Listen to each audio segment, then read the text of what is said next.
Central 3.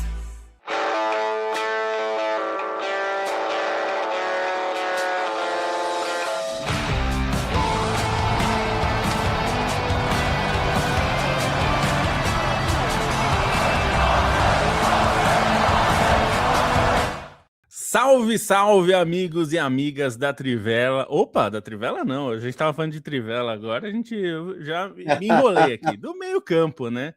Trivela no coração para sempre, mas a gente é meio campo hoje. E eu estava justamente falando de Trivela porque hoje a gente vai integrar aqui um podcast da casa, um representante, na verdade, do podcast da casa, da Central 3, que é o Caio Belandi, que faz parte do Lado B do Rio, que vocês já conhecem, certamente já ouviram aqui falar sobre o Lado B do Rio. E a gente já trocou muita figurinha fora dos programas e a gente chegou a hora que era o momento da gente trazer, inclusive falei para ele, vou falar aqui no ar também, que às vezes falta um pouco nesse podcast de um tempero carioca. E espero que a gente faça mais vezes essas integrações, porque eu acho que é bom. Visões e vozes novas trazem um refresco, né, para as visões e debates de futebol também. Então, boa tarde, Caio, boa noite aí, bom dia para todo mundo que está ouvindo. E obrigado por estar aqui com a gente para a gente falar um pouco de Brasil e futuro. Eu que agradeço o convite, gente. Bom momento, né? A quem estiver aí, qualquer horário. Boa tarde ao pessoal ao vivo. Falei para o Lobo aqui, por isso que ele cometeu o ato falho, né? Falei que acompanhava, lia eles há muito tempo lá no antigo site e acompanho, sou ouvinte do podcast desde que começou, né? Então, e ouvinte mesmo, assim, eu ouço todos, literalmente, eu não perco um.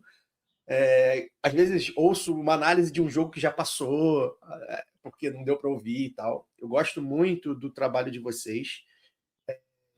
Não, se eu pudesse descrever a forma que eu fiquei quando recebi o convite do Lobo, foi igual adolescente, assim. Eu fiquei, caraca, vou participar do meio campo, tal, legal. Falei para minha esposa, falei, pô, Flávio, sabe aquele podcast que eu sempre ouço, futebol e tal? Eu vou participar. Um barato, realmente. Acho que vocês. Vou aproveitar aqui para fazer essa abertura, para elogiar o trabalho de vocês e a forma que vocês veem futebol, né? Não por acaso a Central 3 e o Lado B também fazem parte desse universo de podcasts e de conteúdos jornalísticos que mantém uma base de ouvintes ou, enfim, espectadores e espectadoras muito fiéis, né? A gente não está entre os maiores, os mais vistos, os mais lidos, os mais ouvidos, mas as pessoas fazem questão de estar com a gente. E eu sou uma dessas pessoas aqui do meio campo, então hoje estou aqui desse lado. Espero poder contribuir com o debate, tenho refletido bastante, inclusive deixei aqui meu @, né, porque eu estou agora com o Instagram, como se fosse um perfil para falar de futebol mesmo, né, o A Vida ponto a bola no Instagram, no YouTube também tem um canal que eu faço alguns vídeos e tal, para tentar refletir sobre o futebol, né, como um todo, e agora sobre a seleção brasileira, né? A gente tem bastante coisa para falar de Copa do Mundo, até estava tratando, né? Acabou a ressaca e agora, né? Porque resolver as coisas de ressaca de cabeça cheia é complicado. Agora acabou a ressaca, a gente começa a construir tudo de novo, já voltou os nossos campeonatos nacionais, então vamos tentar refletir aí o que tem pela frente para 2030, 34 e 38, porque é isso, assim, do jeito que tá, não dá para ficar, né? O Brasil precisa pensar saídas. E obrigado novamente, vamos nessa. É um grande prazer e é sempre bom a gente integrar, ainda mais os bons podcasts aqui da casa, que sempre tem boas discussões. A gente tenta trazer um pouco dessas discussões aqui para o meio-campo também.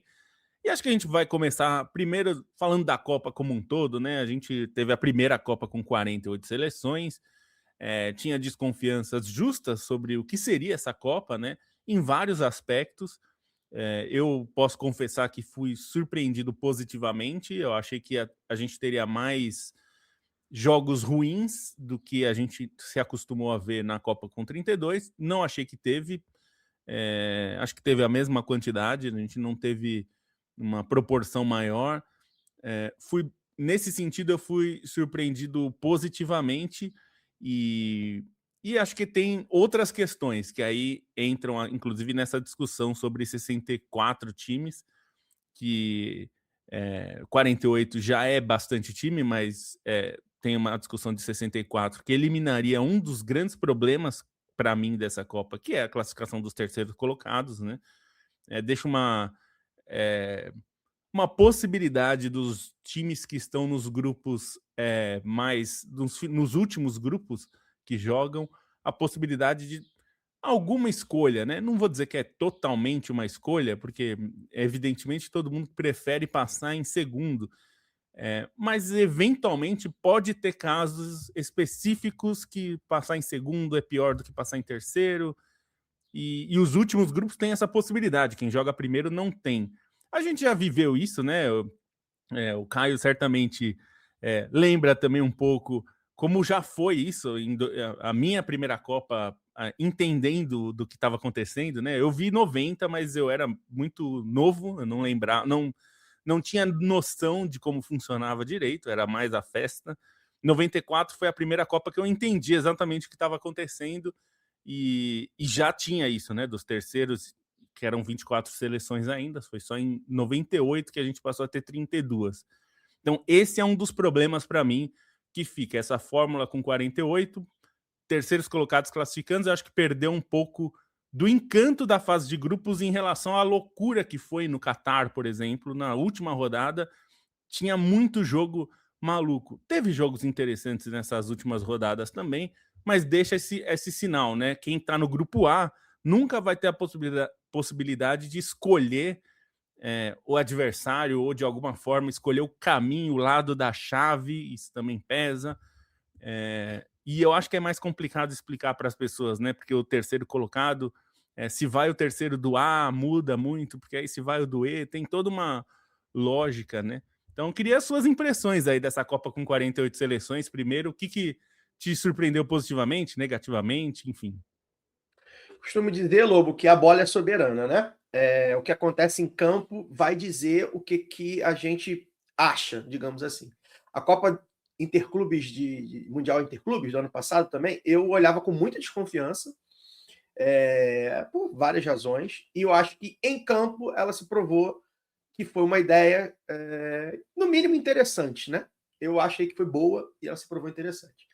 Eu ainda sou um crítico da Copa de 48 seleções, mas não pela questão técnica, né? Acho que isso a gente conseguiu ver. A bola falou, a gente não pode ficar aqui negando a realidade. Os jogos foram bons. Na minha humilde opinião, analisando as Copas deste século, que é quando eu começo a acompanhar futebol, né? Eu sou de 89, a partir dos anos 2000 eu já começo a acompanhar futebol, ali lendo lance todo dia, debatendo, já tinha internet, já tinha TV a cabo e tal. Então eu costumo ter esse recorte. Então, de 2002 para cá, para mim foi a melhor Copa, em 26, no nível técnico, nível médio técnico. E o fato de ter 48 seleções não contribuiu para diminuir o nível técnico, que era o medo que se tinha, né? Vamos ver Curaçao na Copa, né? Vamos ver Cabo Verde, vamos ver. E acabou que, tirando poucos jogos de poucas seleções, que sempre tem, todo ano de Copa vai ter lá 2, 3 seleções que você não entende, não encaixa às vezes, né?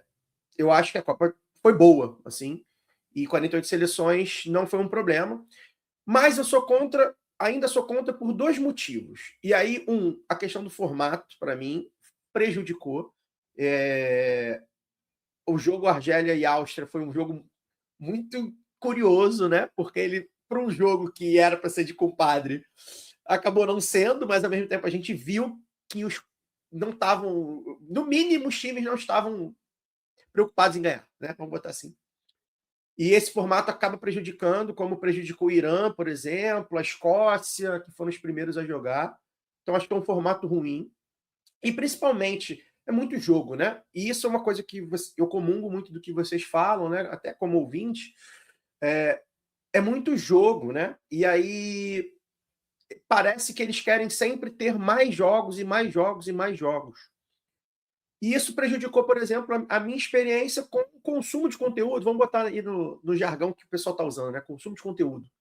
Não só o jornalismo, mas o conteúdo como um todo ficou muito prejudicado, né? Porque eu sou um amante de Copa que eu não paro a minha vida, então eu não tiro férias para isso, mas eu consigo ajustar a minha vida, né? Eu sou presto serviço, enfim, pessoa jurídica, né? O famoso PJ, então eu consigo remanejar os horários, e mesmo assim eu me peguei vendo o jogo trabalhando.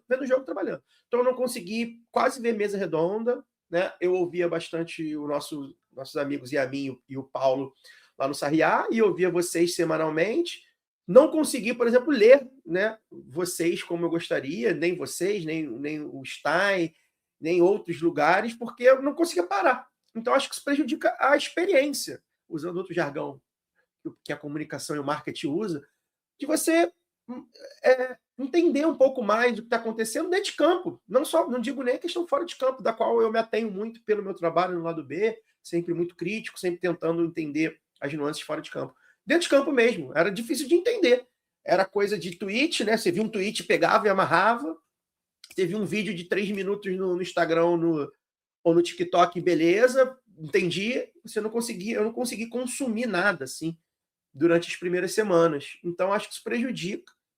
E aí, para arrematar, E aí, eu falei do Yamin, né? Ele fala muito sempre da eliminatória, da repescagem mundial, né? Como tem no basquete. Semana antes, você bota lá 20 seleções para se matarem, salva 10, né?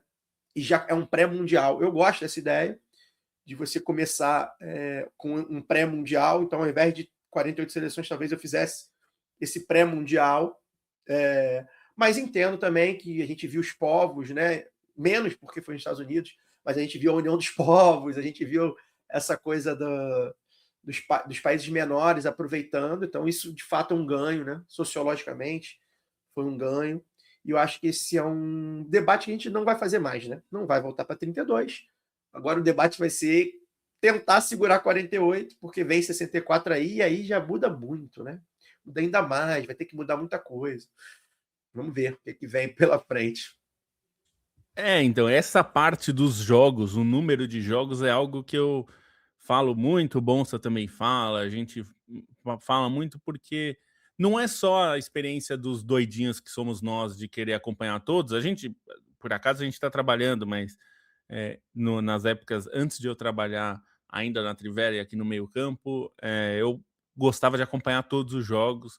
Eu lembro que em 2006 eu estava trabalhando em um escritório e a gente montou todo um esquema para assistir os jogos online. Naquela época não estava tão fácil assistir online. E eu acho que prejudica a experiência justamente pelo que você falou. A gente tem pouco tempo para absorver o que a gente viu e para discutir o que a gente viu e para entender o que a gente viu e para consumir o que a gente viu. Então, quando a gente...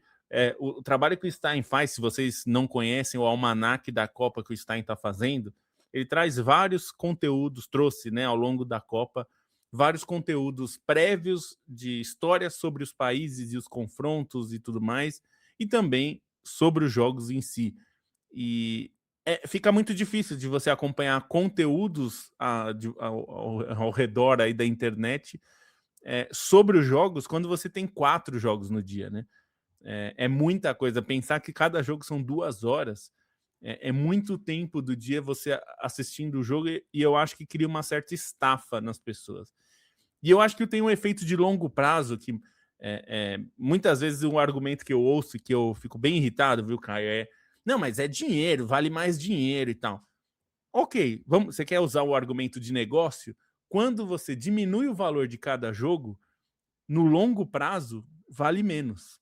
Mesmo se hoje parece que vale mais, porque tem mais jogo, a TV vai pagar mais porque tem mais programação, mas a gente já viu isso em certo aspecto. Quando tem tanto jogo, já não vale tanto a pena assim, colocar tanta coisa no ar.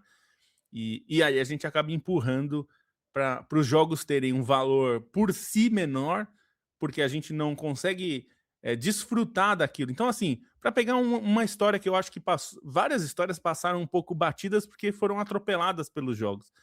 A África do Sul o Mamelodi Sundowns foi uma das sensações da Copa do Mundo de Clubes. E eles levaram uma base importante do Mamelodi, e na verdade uma base do Mamelodi com o Orlando Pirates, que são 2 dos melhores times do futebol sul-africano, e a gente mal teve tempo de discutir como esse time da África do Sul tentava propor um tipo de jogo diferente do que a gente está acostumado. A gente está acostumado a ver muitos times menores E mesmo entre os africanos, eles têm uma identidade muito única, né? Assim, muito diferente de Marrocos, de Senegal, de Gana. É um time que tem uma estratégia ali de jogo e um tipo de jogo muito único. Mas a gente mal tinha tempo de falar sobre isso, porque tinha tanto jogo. E a gente percebeu isso dessa vez, não fazendo podcast diário, né? Que a gente tinha que escolher os assuntos, né? E aí não tem como você falar sobre cada um dos jogos individualmente, e aí meio que as histórias vão se perdendo. E com 64 vai perder mais, né? Porque vai aumentar pouca coisa a mais, tudo bem, é um argumento que está sendo usado, vai aumentar 20 jogos, 20 e poucos, 24, né? Mas vai aumentar, né? Se já não conseguimos falar agora, imagina com 64. E assim, a gente acaba tendo. E aí, na hierarquia das informações, a gente acaba privilegiando as de sempre, né? Então, a gente vai falar da Alemanha, da Inglaterra, da Argentina, da Espanha. A gente vai privilegiar as de sempre e não vai se atentar a isso, né? Enfim, esse acho que tem um problema mais localizado. Agora, só para. Eu estou vendo aqui o pessoal comentar sobre dinheiro, né? A gente falando daqui, o Renan falando da China e da Índia, né, que a FIFA quer que participe, o Marcelo falando do capitalismo. É curioso, porque assim, esse argumento de dinheiro, para mim, só vai servir se o dinheiro vier para mim, ou eu vou entender se o dinheiro for para você. Então, eu nunca entendo esse argumento de dinheiro que o pessoal traz. Não, é mais dinheiro, mas é mais dinheiro para quem? Assim, tipo, tá com pouco dinheiro a FIFA? É isso? Assim, o MetLife Arena tá ganhando pouco dinheiro, assim, a Coca-Cola e o McDonald's que patrocinam estão com pouco dinheiro, Então, assim, o argumento do dinheiro, eu consigo entender que é um pouco do espírito do tempo que a gente vive, né? Desse muito, muito dinheiro, da acumulação trilionária de dinheiro, né? E aí fica aqui a crítica, já mostrando aqui por que eu estou aqui, né, do lado B. Mas, assim, para além disso, não vai atrair em quê? Vai melhorar em quê? Não, vai melhorar o espetáculo em alguma coisa, né? Porque esse investimento vai voltar para... Vocês falam muito isso, né? Vai voltar para o futebol local. Vai, e aí? Né? Vai melhorar os times como? Então, acho que isso também não funciona. Mas aí, agora, para arrematar mesmo essa coisa do 48, acho que também é um pouco do espírito, voltando a falar, né? Uma sociologia de botequim aqui, também um pouco do espírito do tempo, na questão da correria, né? Do viver as coisas sem mastigar, da informação rápida, toma aqui, é um jogo, lê isso aqui, vê esse tweet, vê o vídeo, toma outro jogo. É isso, assim, do feed infinito, né? A gente vive o momento do feed infinito, da rolagem do scroll, né? E o futebol, na Copa do Mundo, meio que se transformou nisso também. O menos pior é que os jogos foram bons, né? Então, beleza, não afetou os jogos, né? Tantas as mudanças, né? A parada técnica, que eu sou um raro, embora eu seja conservador no futebol para muita coisa, eu gosto da ideia da parada técnica. Enfim, nada disso afetou a qualidade do jogo, né? O jogo foi jogado e os jogos que foram ruins foram jogos normais que sempre tem. Então, pelo menos isso a gente manteve.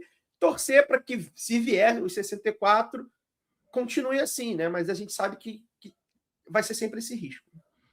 Esse é um ponto. O meu grande ponto para 64 é se vai aumentar a duração, né? Porque eu acho que um dos problemas é se tivesse uma duração maior, e eu não sei se tem como fazer isso, né? O calendário do Mundial, do futebol mundial já é muito apertado.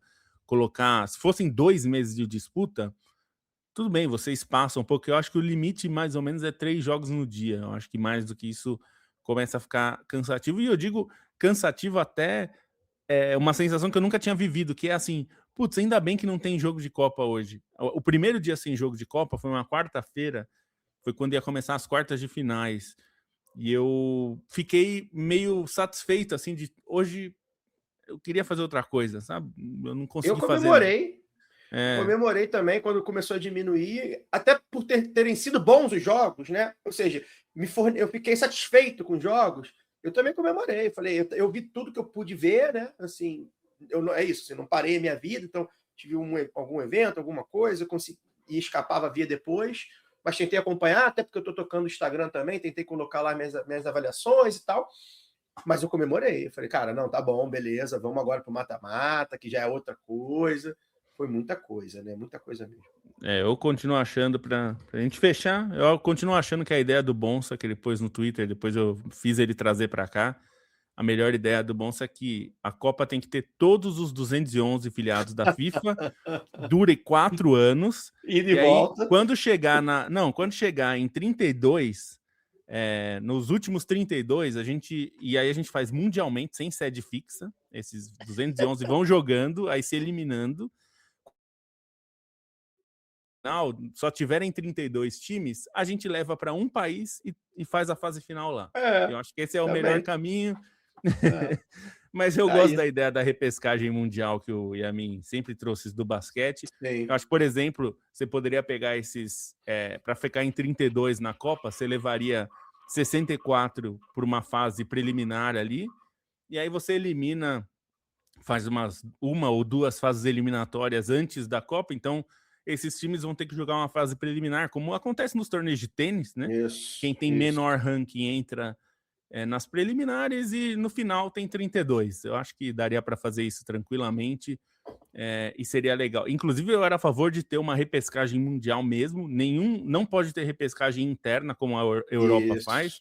Todos os times vão para uma repescagem mundial. E aí, amigo, vocês não gostam tanto de meritocracia? O pessoal da FIFA, a UEFA adora meritocracia. Então, assim, se as seleções são boas, Bósnia, Suécia, Turquia e República Tcheca. Esses times vieram da repescagem. Todos eles foram péssimos na Copa. A Suécia teve um joguinho bom contra a Tunísia. Todos esses outros fizeram jogos horríveis. Nenhum deles ajudou em nada. E acho que uma das razões para a Copa ter sido boa é que aumentou onde tinha que aumentar. A África levou 10, 9 passaram de fase e era para ter passado mais porque vacilaram ali. Então, acho que essa reflexão que fica, né? A questão, talvez, em alguns lugares estava faltando vaga e tem outros lugares que está sobrando vaga, né? Na América do Sul talvez sobre um pouco de vaga, na Europa talvez sobre vaga. Aí a gente tem que pensar um pouco como é isso, né? Mas vamos falar de Brasil, que é para isso que a gente está aqui, né? A gente viveu essa eliminação do Brasil no quinto jogo. Dessa vez o quinto jogo não foi às quartas de final, foi às oitavas, né? Porque a gente aumentou a Copa. Mas caiu de novo diante do primeiro europeu que enfrentou, um europeu que não é o europeu do mais alto nível, ainda que, assim como a Bélgica e a Croácia, são seleções em ascensão, mas não é a mesma coisa. Eu acho que é uma questão de sensação. A gente até pode argumentar, e eu entendo o argumento de que a Bélgica em 2018 era melhor que a Alemanha, ou a Croácia em 2022 era melhor que a Espanha. Enfim, a gente pode até argumentar isso, mas não é a mesma coisa, né? Quando você cai para uma seleção que tem um peso e que você faz um jogo jogado, dá uma outra sensação na eliminação, né? Eu acho que é diferente. E ainda que você caia em jogo jogado como caiu com a Bélgica e com a Croácia, né? Com a Noruega, a gente acho que é mais discutível. Acho que a sensação é estranha, né? Porque tudo bem, a Bélgica estava fazendo uma ótima campanha em 2018 e eu acho que o Brasil nessas duas Copas chegou bem, foi bem preparado, eram times bons e caíram. E a sensação que fica era que assim dava para ir mais longe, né? Porque vou até trazer um exemplo, Caio, para a gente começar. Em 2014, eu lembro que eu falei com o Biratã e eu até contei para ele isso outro dia. Quando chegou, o Brasil passou da Colômbia nas quartas e chegou à semifinal. Eu lembro que uma das coisas que mais me marcou naquela Copa era que o Brasil estava morrendo de medo de passar vergonha. Morrendo de medo. Todo jogo, e você via nas entrevistas, em campo, quando eu fui assistir a um jogo no estádio, né, do Brasil, eu fiquei muito com essa sensação, que eles estavam morrendo de medo de repetir 50. Morrendo de medo. E eu chamo que isso foi uma profecia autorrealizada. Porque eles estavam com tanto medo de repetir 50, que eles foram piores que 50. E uma das coisas que a gente falou lá na época que a gente começou a fazer coisa no YouTube, ainda na Trivela, eu e o Biratã sentamos ali logo depois da classificação do Brasil e falamos, bom, o Brasil escapou do vexame, porque vai pegar a Alemanha e provavelmente vai perder, porque a Alemanha é um time melhor hoje, mas perder para a Alemanha na semifinal da Copa é o que a gente espera. Assim, quem chegar na semifinal, beleza, acho que faz parte perder na semifinal. É que a gente não esperava. Eu lembro que até ele falou, a não ser que seja, sei lá, 5-0, né? E eu ainda lembro que eu falei para ele, mas isso não vai acontecer. E aí foi 7-1. Mas é um pouco isso que a gente espera, né? Que chegar numa fase que você fala, bom, enfrentamos a França e não deu. Se fosse isso nessa Copa, acho que a gente ia falar, beleza, não deu porque os caras eram melhores. E acho que essa é a sensação que mais está pegando, né, ao longo dessas últimas Copas. Não é cair nas quartas, é para quem a gente cai e como a gente cai, né? Acho que essa é uma sensação que deixa esse amargor, né, Caio? Pois é, e aí eu queria só fazer uma pontuação sobre a Noruega. Eu não acho que a derrota para a Noruega é igual a da Bélgica e da Croácia, e acho que tem alguns elementos que me fazem pensar isso, né? Tanto a Bélgica quanto a Croácia caem na fase seguinte a eliminar o Brasil, né? Elimina o Brasil nas quartas, caem na semifinal, a Bélgica para a França e a Croácia para a Argentina, em 22. A Noruega cai na fase seguinte para a Inglaterra. E aí, não só Bélgica e Croácia foram terceiro lugares, né? Coincidência, né? Como eram equipes melhores, embora a Croácia nem tenha feito um grande jogo em 2022 contra o Brasil, mas era uma equipe melhor. Já vinha ali de 2018 e tal. E a Bélgica era uma grande equipe, né? É isso que você falou.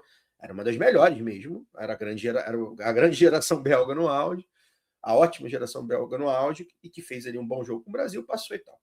Acho que a Noruega não tem uma, embora tenha o Haaland e o Odegaard, que talvez tratem ela como a melhor geração da história. Primeiro que a Noruega não tem nem o estofo de Copa do Mundo que Croácia e Bélgica têm, que a Croácia já tem em pouco tempo de vida, né, como país, e que a Bélgica já tem já há alguns anos, né? A Bélgica, qual foi a última Copa que a Bélgica ficou de fora? Eu não lembro. Tem que puxar pela memória aí, se ficou, foi uma ou outra. A Noruega não ia para a Copa desde 98. 98. Exato.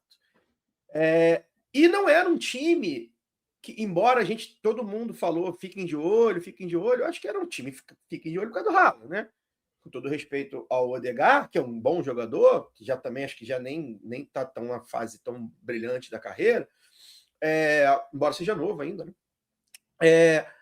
Era o Haaland. E aí era o quê? A bola chegar no Haaland, a gente sabia o que aconteceria. Então, eu vejo essa derrota para a Noruega, além de, como você falou, do jeito que foi, né? Dando a bola, sem morder, sem conseguir acertar os contra-ataques, enfim, sem fazer os gols que tinha que ter feito. Então eu vejo essa derrota para a Noruega uma escalinha abaixo. Eu acho que a gente desceu um pouco a escala de Bélgica e Croácia, o que é muito preocupante, porque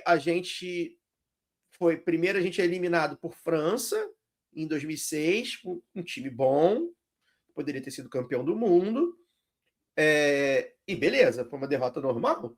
E aí a gente começa, aí tem Holanda, 2010, um time ok também, com bons talentos, beleza, derrota normal. 14, Alemanha, mas enfim, a maior vergonha da história das Copas. Então eu sempre tiro 7-1 da conta, porque senão a gente vai ficar aqui só falando 7-1. E aí, Croácia e Bélgica, a gente já baixa um pouquinho. Então, acho que a gente está baixando. Eu temo o Brasil chegar no ano que vem. A gente já passou pelo perrengue do Japão, né? Embora eu acho que o Brasil não ficou perto de ser eliminado pelo Japão, mas poderia ter sido. Então, eu prevejo em 2030, se a gente não conseguir pensar um time, né? E aí acho que talvez seja o mote do programa aqui, né? Pensar esse time, como vai pensar. Eu temo para a gente ser eliminado pelo Japão, pela Coreia do Sul, né? E eu acho que o Brasil não pode aceitar isso acontecer. Então, acho que essa derrota, para mim, essa é a pior Copa do Brasil da história desse século, tirando 7-1, claro, né? 7-1 não entra. É a maior vergonha, enfim. Foi quarto lugar, porra. Era melhor ter sido caído para o Chile, porque se o Brasil cai para o Chile. Já estou eu falando de 2014, gente, desculpa. Se o Brasil cai para o Chile em 2014 nos pênaltis nas oitavas, ou mesmo fora dos pênaltis, né, naquela bola do Pinilla, seria a maior vergonha da história do Brasil, do mesmo jeito, né? Então, assim, mas não teria o 7-1, né? A gente não saberia que dava para passar vergonha piores. Eu acho que a gente, e aí, só agora para retomar, né, eu acho que a gente precisa falar, não, a gente precisa fazer uma reflexão, e aí não é chamar uma mudança estrutural, porque senão a gente vai ficar aqui, vocês estão há 20 anos escrevendo aí na mídia esportiva, vocês estão há 20 anos pedindo algumas mudanças estruturais, algumas vieram timidamente, outras não aconteceram. Acho que as mudanças estruturais envolvem coisas muito amplas, né? Economia do país, clubes, formação e tal. É um debate que a gente tem que sempre fazer, e vocês fazem brilhantemente, e eu estou disposto a fazer também. Mas eu acho que a gente tem que focar no time, tá? E o que a gente quer como seleção brasileira, né? Como a seleção da CBF, o que a CBF está querendo.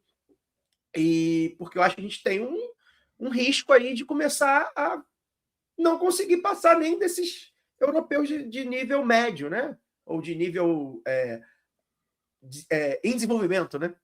Seleções em desenvolvimento, como Bélgica, Croácia e Noruega. Assim, eu acho que a gente precisa, não pode normalizar, mas acho que também é um sintoma de uma mudança muito. Acho que pode falar sobre isso, né? Tá aí a Itália e a Alemanha passando por coisas que talvez sejam piores que o do Brasil. A gente não parou para refletir ainda, né? Não sei se na hora do super trunfo das vergonhas de Copa, né? A Alemanha caiu na segunda fase, né, gente? A Alemanha não passa de fase a duas e caiu na segunda fase. A Itália nem vai, né? Enfim, acho que é uma mudança global aí que o Brasil precisa se entender e tá difícil. E tem esses são aspectos bons, inclusive, da gente falar, porque eu também acho que a discussão estrutural a gente sempre tem fora de Copa. É claro que é preciso pensar na base, formação, tudo isso, todo mundo fala e sempre tem. Mas essa é uma preocupação constante, né? A gente não pode começar um trabalho de base pensando em Copa do Mundo, porque isso é uma consequência que demora muito tempo. Na verdade, a gente tem que pensar nisso para o fortalecimento do futebol nacional, né? Uma coisa é consequência da outra, né? Não dá para pular etapas. E é claro que tem que melhorar calendário, tem que melhorar a arbitragem, tem que melhorar o comportamento dos jogadores no Brasil. A gente tem que passar a respeitar mais a arbitragem. A arbitragem precisa melhorar, mas ela também precisa ser mais respeitada. A gente se acostumou a ver o descaso dos jogadores e dos técnicos com a arbitragem, os dirigentes, né, fazendo esses discursos que é para. No fim, eles estão falando para a gente, né? E aqui a gente, eu estou falando como torcedor, eles estão querendo falar que, olha, a gente não aceita esse árbitro mais. Ele não está falando isso para a CBF, né? Porque, evidentemente, ele não tá falando. Ele está falando para você, que é torcedor do time dele. E a gente não pode achar isso normal. Isso tudo é ruim. Mas eu também concordo que a questão é o time, né? A AFA ganhou, a Argentina ganhou com a AFA. E a gente ganhou com o Ricardo Teixeira, né? Quando era bem pior do que é hoje. Inclusive, a CBF já foi pior. Talvez muita gente nem lembre, mas a CBF era ainda pior, assim. Alguns dizem que pode ser que ele era melhor em gerir esses poderes, mas como organização, assim, o futebol brasileiro era muito mais abandonado do que é hoje. Hoje existe uma cobrança muito maior, né? Até pela globalização, né? Porque a gente fica vendo o contraste de jogos, enfim, na Europa em algum momento, e não só na Europa, né? Às vezes a gente vê outros campeonatos que estão nos impressionando, né? A gente passou a cair. Não é só que a gente está caindo para a Noruega, né? A gente começou a cair para time da República Democrática do Congo no Mundial de Clubes. A gente começou a cair para times sauditas ou os times de outros lugares que não são a elite da Europa já tem algum tempo, né? Isso, mas dentro do time, e aqui eu acho que vale a gente se limitar no time para falar que dava para fazer melhor com o que tinha. E aí eu entendo que tem uma ânsia por formação de, por exemplo, camisa 10, que de fato a gente tem formado pouco porque é um tipo de jogador que tem menos valor de mercado, digamos, no sentido de que o pontinha rápido, driblador, é o nosso maior commodity no futebol. É o que a gente faz melhor do que qualquer um no mundo. O Brasil tem uns 12 jogadores que são selecionáveis, aqui falando por baixo, tá? Que jogariam em muitas seleções aí. Então, a gente faz muito esse tipo de jogador. E muitos jogadores que são meias ou camisas 10 e tudo mais na base são jogados para lá, como é o caso do Estevão. E eu vou começar por ele justamente porque eu acho que quando a gente fala de 2030, tem que falar do Estevão, que é um dos maiores talentos. E eu acho que tem uma questão na seleção, e a gente lida com a seleção de uma maneira muito mês a mês, né? A cada convocação, e talvez a gente devesse lidar mais como clube. E eu vou lidar aqui, eu vou usar o exemplo da Espanha.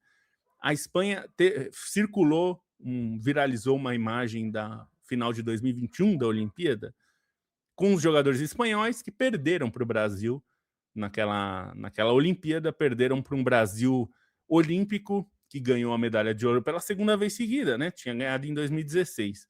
E a imagem chamava a atenção que vários jogadores daquela seleção, se eu não me engano, 6, estão no time campeão mundial da Espanha. E aqui é um ponto que eu acho que a gente já poderia estar fazendo melhor. Porque tem um projeto da Espanha e tudo mais, e que eu não acho que é replicável. Eu até já falei que acho que... Eu não sei nem se é saudável e nem se é replicável esse modelo em outros países. É saudável para a Espanha, e mesmo assim isso levanta questões lá. Mas, por exemplo, na Alemanha, hoje que você citou, Caio, um dos questionamentos que se faz na Alemanha é se eles não espanholizaram demais a formação de base para formar muito jogador desse tipo, e eles formam muito jogadores que mantêm a posse de bola e que fazem esse tipo de jogo de passe muito bem, mas perderam vários tipos de jogadores que antes eram formados pelos melhores times e que hoje são formados pelos menores times. Para usar um exemplo, os centroavantes grandalhões que metem gol para caramba. Os times alemães da elite formam menos esses jogadores, porque eles são menos valorizados nesse processo de formação. E eu não estou dizendo que é isso que faz a Alemanha não ganhar, não é isso. Mas eu acho que tem uma coisa que o Brasil tem e que a gente tem que valorizar mais isso, que é a diversidade. Então, assim, mas de fluidez tática mesmo.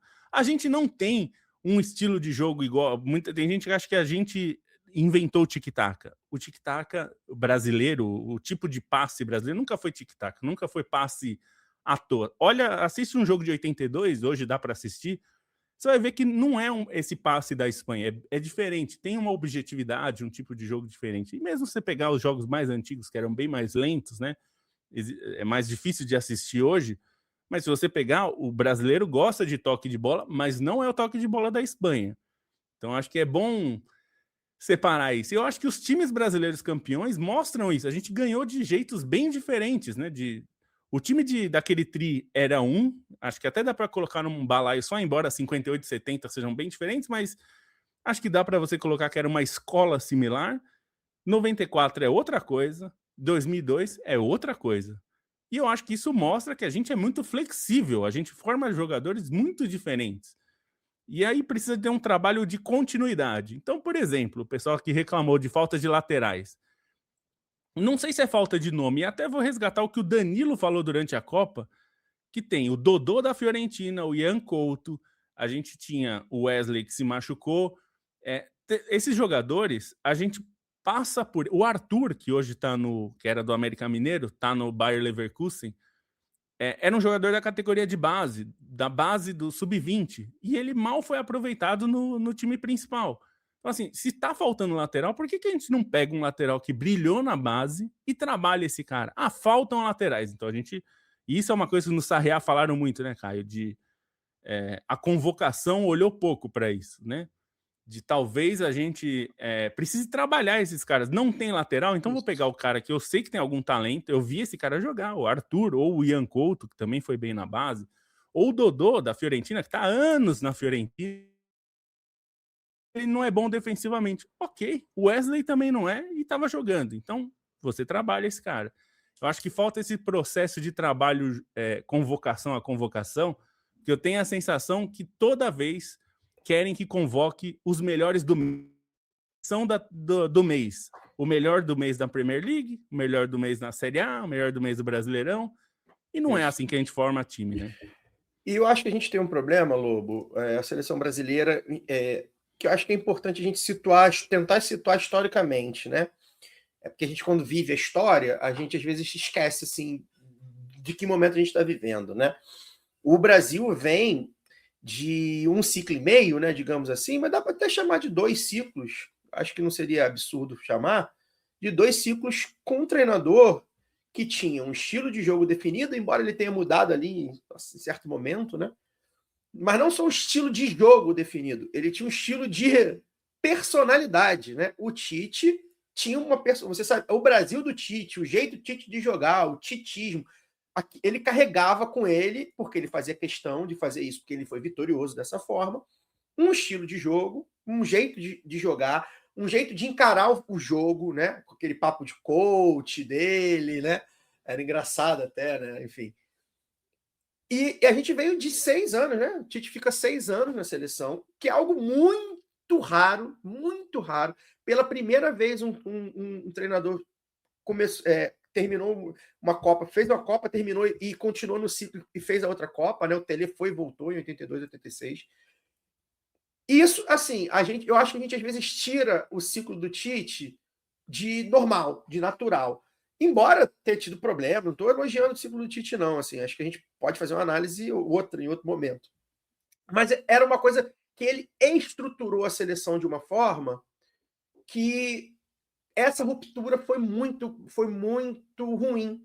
Primeiro que a gente ficou na mão dos dirigentes da CBF, sem saber quais são, né? Toda hora muda, e isso por si só é um problema. Até o nosso amigo Pereira, né, falou aí quanto o ciclo conturbado foi determinante para a eliminação.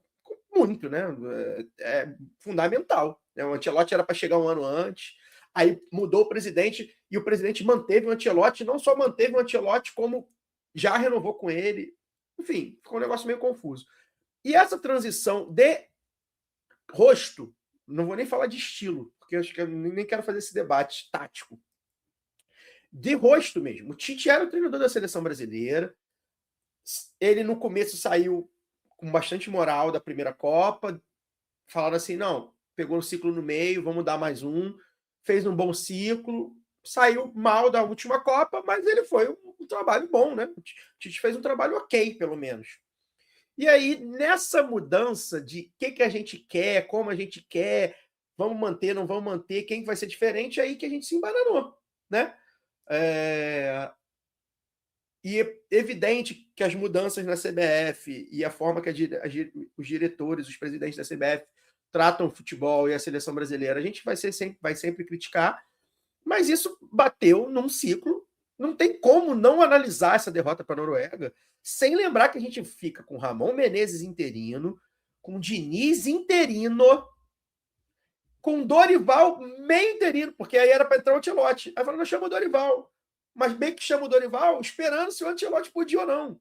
Então o Dorival ficou ali meio interino. Péssimo, horrível. Nossa, nada, praticamente salvou nada desse trio, né? Cada um com seu jeito. E para chegar, não, agora chegou o Ancelotti. E aí eu penso, isso eu tenho defendido desde o começo, para isso depois até queria lembrar o jornalista que comentou isso e eu ouvi no Sarriá, esqueci o nome dele, que acompanhou a seleção, e ele falou, não, ele deu com um ar de informação, né? Não foi uma opinião. O ciclo do Ancelotti é para 2030. Então, eu já estava com essa sensação se espalhou em forma de informação para quem estava lá, eu já tinha ouvido também, lido e me comunicado com jornalistas que cobriam a seleção, que era isso. E aí sim, então o ciclo foi... Esse é o ciclo do Ancelotti. O Ancelotti chega para apagar o incêndio, fazer o que dá para fazer, e aí eu acho que isso diz muito sobre a convocação do Ancelotti, que foi muito estranha em vários momentos, sobre a postura dele em alguns momentos, né? Sobre como o Brasil perde a entrada do Neymar, né, gente? Acho que a convocação do Neymar e a entrada do Neymar, elas dizem bastante sobre como o Ancelotti encarou esse ciclo, né? Esse curto ciclo. Então, eu acho que essa continuidade, agora a gente vai ter o rosto é o Ancelotti. Né? Se a Itália não levar, né? A gente estava conversando em off, né? Se a Itália quiser fazer uma propostinha e levar, quem sabe? Mas é isso, assim, acho que agora a gente vai ter, não, agora o rosto é o Ancelotti. É o italiano que não mora no Brasil, mas que, pô, canta o hino, que toma caipirinha, que dá a bola pro Vini resolver, né? O melhor momento do Vini é com o Ancelotti em tudo na vida dele, né? Tem que ser padrinho de casamento do Vini. Então, beleza, isso a gente tem uma saída por aí, né? Eu acho que essa transição, e isso não é novo, né? A gente sofreu isso vários momentos, a seleção brasileira sofre esses momentos, né? Parreira, Zagallo, Luxemburgo, bum, Leão, Scolari. A Scolari, Parreira, beleza. Aí Parreira Dunga. Então, assim, a gente sofre essas quebras de transição que afetam nos jogadores. Então, um jogador que fulano gostava de jogar com lateral assim, já não joga com lateral assado. Isso afeta, né? E aí que entra o que a gente deve buscar, Lobo, assim. A gente não tem que copiar a Espanha em nada, sinceramente, assim. Eu adorei o time da Espanha, muito maneiro o jeito que eles jogam em todas as bases, no feminino, no futsal, no sei lá o quê. Legal, é o estilo deles. Muito legal a coisa da França de captação de jogadores lá do CT de Clairefontaine, né? Pô, muito fera, legal, Marrocos. A gente não precisa necessariamente copiar nada disso. A gente precisa pensar o nosso futebol internamente, ponto, na base, do jeito que estrutura a base, do jeito que joga a seleção na base. Mas eu acho que a gente tem que principalmente levar a sério a questão do ciclo, né? Que não garante nada, o ciclo não garante absolutamente nada, mas ele é um caminho, né? Você começa a entender e os jogadores vão entender isso. Então já está aí o Gabriel Menino, não sei se você quer falar sobre isso, você viu isso, né? Achei curioso, assim, o Gabriel Menino, que era lateral direito, que foi convocado como lateral direito, pediam para ele jogar de lateral direito, mas tinha lá lateral direito no Palmeiras, né? Se eu não me engano, acho que era o Marcos Rocha, o Mike, se eu não me engano. Posso Isso estar mesmo. confundindo as datas. E aí ele falou, não, vou jogar no meio. E aí o Gabriel Menino no dia seguinte, cara, é muito engraçado, assim, no dia seguinte, ele fala assim, não, agora eu quero jogar na lateral. E assim, cara, vai dar certo? Assim, eu fico me pensando, assim, eu acho o Gabriel Menino um jogador que pode dar certo no lateral, é um jogador talentoso, não é um bom jogador, foi da seleção de base, Palmeiras, Atlético, só, né, times grandes. Eu fico, pô, mas é assim? O cara agora vai jogar na lateral, você convoca. Não, não é assim, né? Não é assim, né? Eu achei curioso essa fala do menino, assim, eu falei, cara, não é possível isso, assim, ele acha que agora vai conseguir jogar pra caramba e encaixar no estilo de jogo do Ancelotti. Talvez ele tenha até informação, né? Não, o Ancelotti falou, bota lá o moleque e tal. É isso, cara, a gente tem que repensar a seleção, eu acho que o ciclo completo já ajuda, né? É o Ancelotti, vamos até 2030 com ele? Então vamos ver o que ele tem para nos mostrar. É isso, até para dar a informação completa para você que não viu, está nos ouvindo e não ouviu. A Itália foi atrás do Pep Guardiola, sentou para conversar com ele. Paulo Maldini hoje virou uma espécie de diretor de seleções, né? O nome do cargo é diretor técnico, mas é mais ou menos o mesmo que um diretor de seleções aqui. E falou com o Guardiola, não chegaram ali. O Guardiola quer ficar mais um ano com a família e também pediu um salário um pouco mais alto, que era cerca de 20 milhões de euros por ano. A Itália não paga nem perto disso. Pode pagar bem, mas não nesse nível, né? Se falava em algo em torno de 5 a 7 milhões de euros por ano que a Itália estava disposta, e talvez chegasse a 10, mas 20 certamente não. Enfim, foi descartado momentaneamente, e tem uma informação que saiu até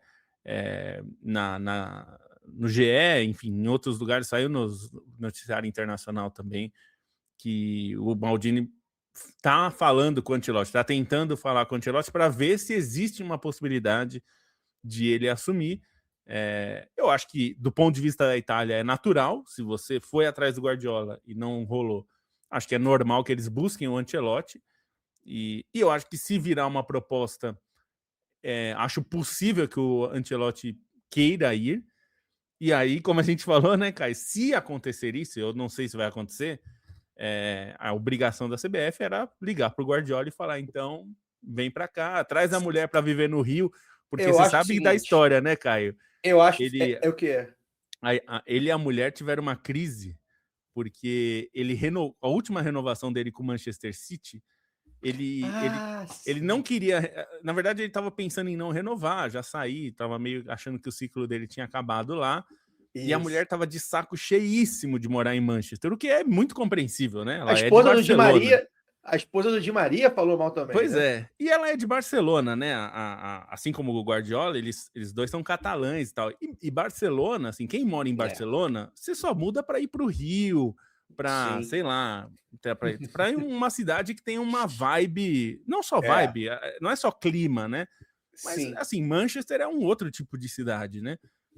E virou uma crise no casamento deles, porque ele renovou, e aí ela não queria que ele ficasse lá mais, e ela voltou a morar em Barcelona. Então ele tinha que voltar a cada folga do Manchester City e voltava para Barcelona para ficar com a mulher. E aí agora ele diz que ele quer ficar mais com a mulher. Com os filhos até já estão na faculdade, né?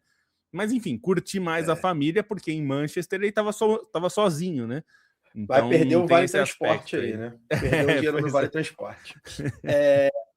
Cara, eu queria falar sobre o Guardiola. Estava até conversando antes de entrar aqui na live, num grupo. É isso, assim, eu faria aquele meme do acordo, né, do Bastardos Inglórios, né? Eu faria esse acordo. Vai lá, Ancelotti, eu gosto do Ancelotti, tá? Tudo bem. Eu também gosto. Mas beleza, vai lá para a Itália. É 5 milhões, né, que falaram aí, mais o ticket, o vale transporte, o seguro saúde. Dizem que ele ganha 10. Dizem que ele ganha 10 então, no Brasil. 10, mas acho que ele aceitaria ganhar menos para treinar a Itália, né? Assim, pois é, se for 10... Talvez a seleção italiana pague os 10 dele também aqui, não é uma questão. Pelo menos, enfim, né? Se for 10, você vai lá, é 20 que o Guardiola quer? Por quê? Aí entra exatamente o que eu falei. O Guardiola não vai mexer na estrutura do futebol brasileiro, né? Ele não vai ser o diretor né? Ele vai ser só o treinador da seleção. Para mexer na base, tem que mexer na base dos clubes, né? Para mexer na base. Mas acontece, e aí é o que eu falo do rosto, né? O Tite era o rosto da seleção, o Ancelotti agora vai ser, né? Ainda está tentando ser, e ele não tem exatamente um trabalho autoral, vocês comentam sempre muito isso, e o Guardiola tem. Então você tem o Guardiola na seleção brasileira, você mexe no imaginário das coisas, assim. Então as coisas acontecem a partir do momento que você tem o Pep Guardiola na seleção brasileira. Considerando que ele sempre se engraçou, que ele disse que quase veio, que queria vir, que era só ligar, que é o sonho dele, que o time de 82 é isso, que o 90... Ele sempre gostou de falar da seleção brasileira, sempre que pode ele fala. Eu seria um ótimo acordo, né? Mas eu acho que é isso, assim, tá um pouco fora de cogitação, ele vai passar esse sabático, né? Mas que seria o máximo você ver Ancelotti na Itália, Klopp na Alemanha, Pep Guardiola no Brasil. Aí o futebol de seleções que já atingiu com essa Copa, eu acho que ele atinge um patamar, ele volta para o patamar de importância que ele sempre teve e ele nos últimos anos andou perdendo, seria realmente, imagina, né? Ancelotti, Klopp e Guardiola na Itália, Alemanha e Brasil, né? Seria o máximo, assim. E é isso, assim. Ele não é um salvador, né? Mas eu acho que ele conseguiria, com o jeito dele, de pensar não só taticamente o time, estilo de jogo, tic-tac, que seja, que já não é mais tic-tac, né? Só ver os jogos, né? O pessoal às vezes pega umas coisas, é só ver o jogo, você vai ver que não é um tic-tac. Você olha o Manchester City e fala, cara, não tem nada a ver com o que faz com o Barcelona. Mas a coisa da posse de bola ainda tem, claro. Mais do que isso, é a mentalidade que ele pensa o futebol. E eu acho que isso afeta diretamente os times, né? Os clubes, vai atingir a formação, vai fazer com que as pessoas se movimentem para a formação. A imprensa, que acho que é um papel que a gente fala pouco, quer dizer, acho que não fala pouco, a gente fala bastante. Mas eles, da grande imprensa, né? Não a gente da imprensa alternativa, que tem pouco alcance, mas eles da grande imprensa, a gente precisa. Muita gente está debatendo, né? Tem quantos comentaristas e jogadores que estão na grande imprensa hoje? Tem 30, 40, 50, 100, né? Quais a gente tem que ouvir, né? Quais a gente tem que levar a sério? Quais são fanfarronismo, né? Quais não são? Porque a gente às vezes também esbarra nisso, né? Na imprensa fazendo um papel que ela fala antes do jogo, não, porque o Brasil está no caminho, não, o Brasil perde um jogo que perdeu, ok? E aí já fala, não, tem que derrubar tudo e tal. Então acho que a imprensa colabora muito também para esse turbilhão de coisas assim, que isso no futebol de clubes já acontece, né? Mais ainda agora segmentado, com a imprensa segmentada, né? Dos influenciadores, mas muito principalmente na seleção brasileira, né?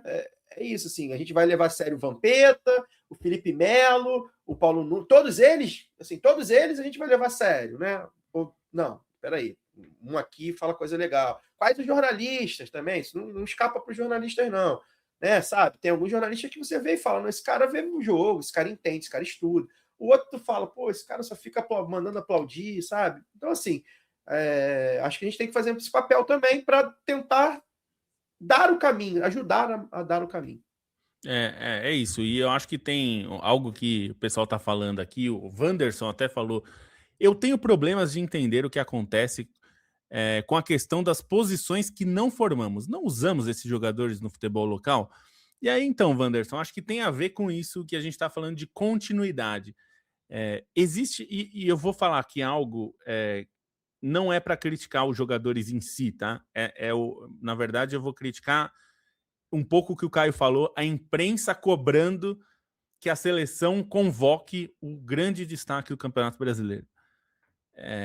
Então, e eu vou dar exemplo aqui do Marinho, por exemplo, que quando ele estava brilhando, se pediu e tal, e o Thiago Galhardo, que também foi convocado. E nada contra esses jogadores, são bons jogadores, mas a seleção não pode ficar refém de ter que convocar alguém que tá brilhando. Isso vale para o Igor Thiago também, tá? Assim, mas o Igor Thiago tá fazendo 14 mil gols Então, assim, faz sentido ou não faz sentido para o time? E outra coisa, a questão das posições, né?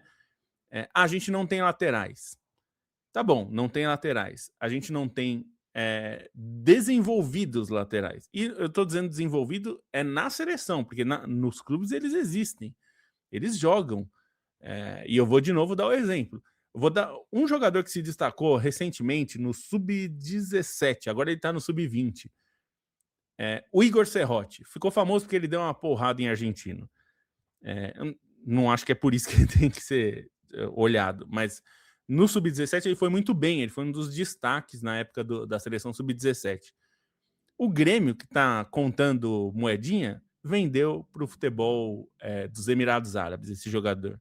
Então ele é da seleção Sub-20, ele é o único que joga fora, na última convocação pelo menos, joga no futebol dos Emirados Árabes.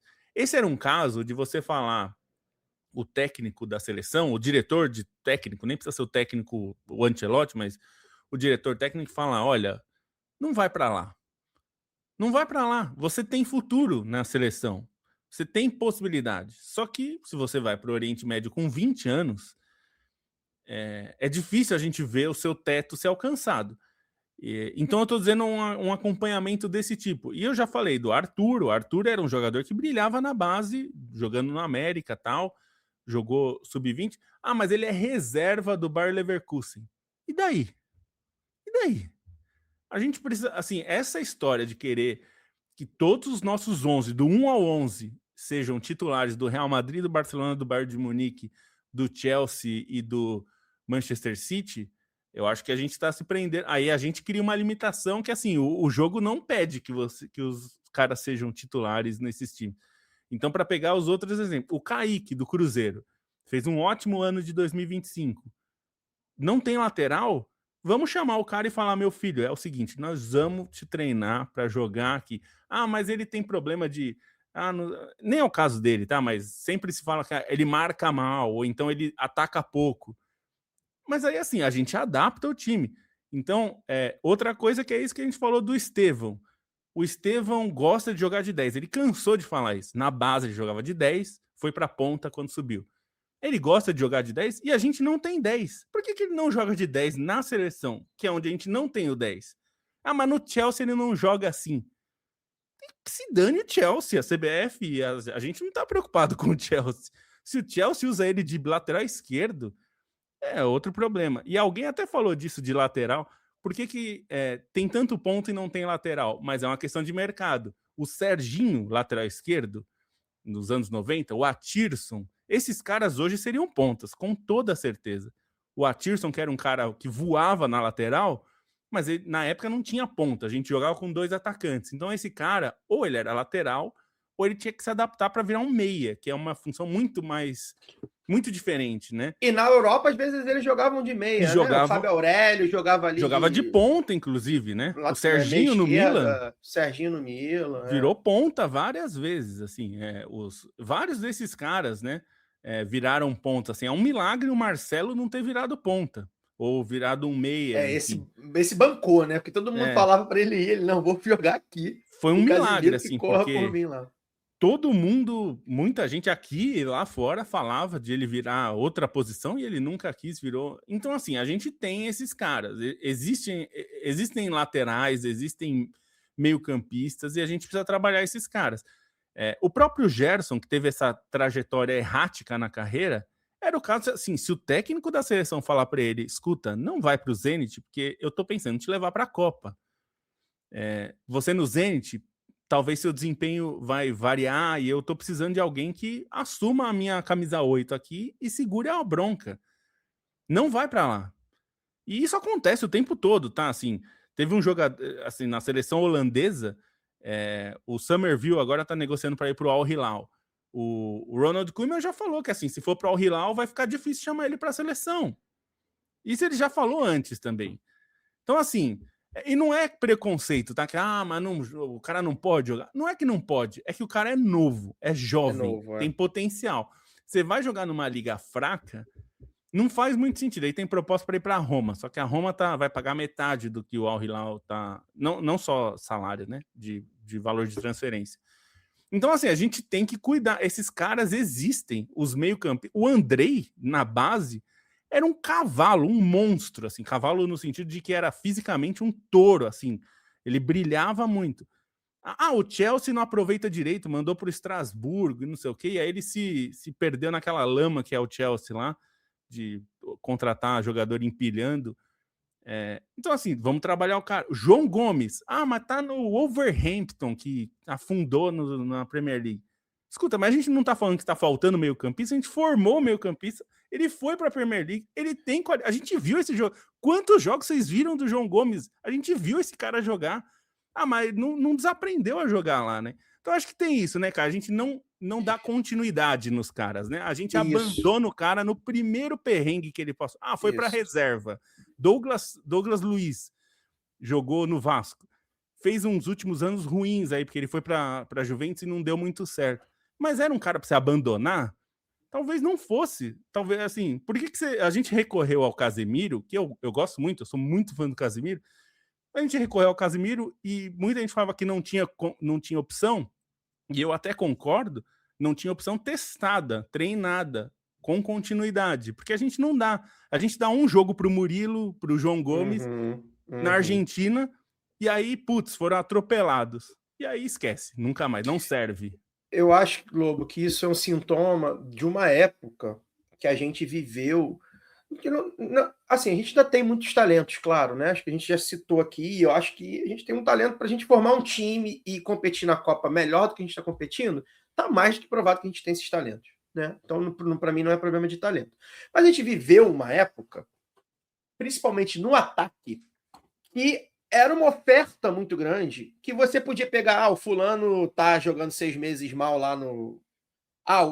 o Viola foi 6 meses pro Valência, sentiu falta do feijão, tá na reserva, não chama mais o Viola, vai chamar o Dodô, que tá arrebentando aqui no São Paulo.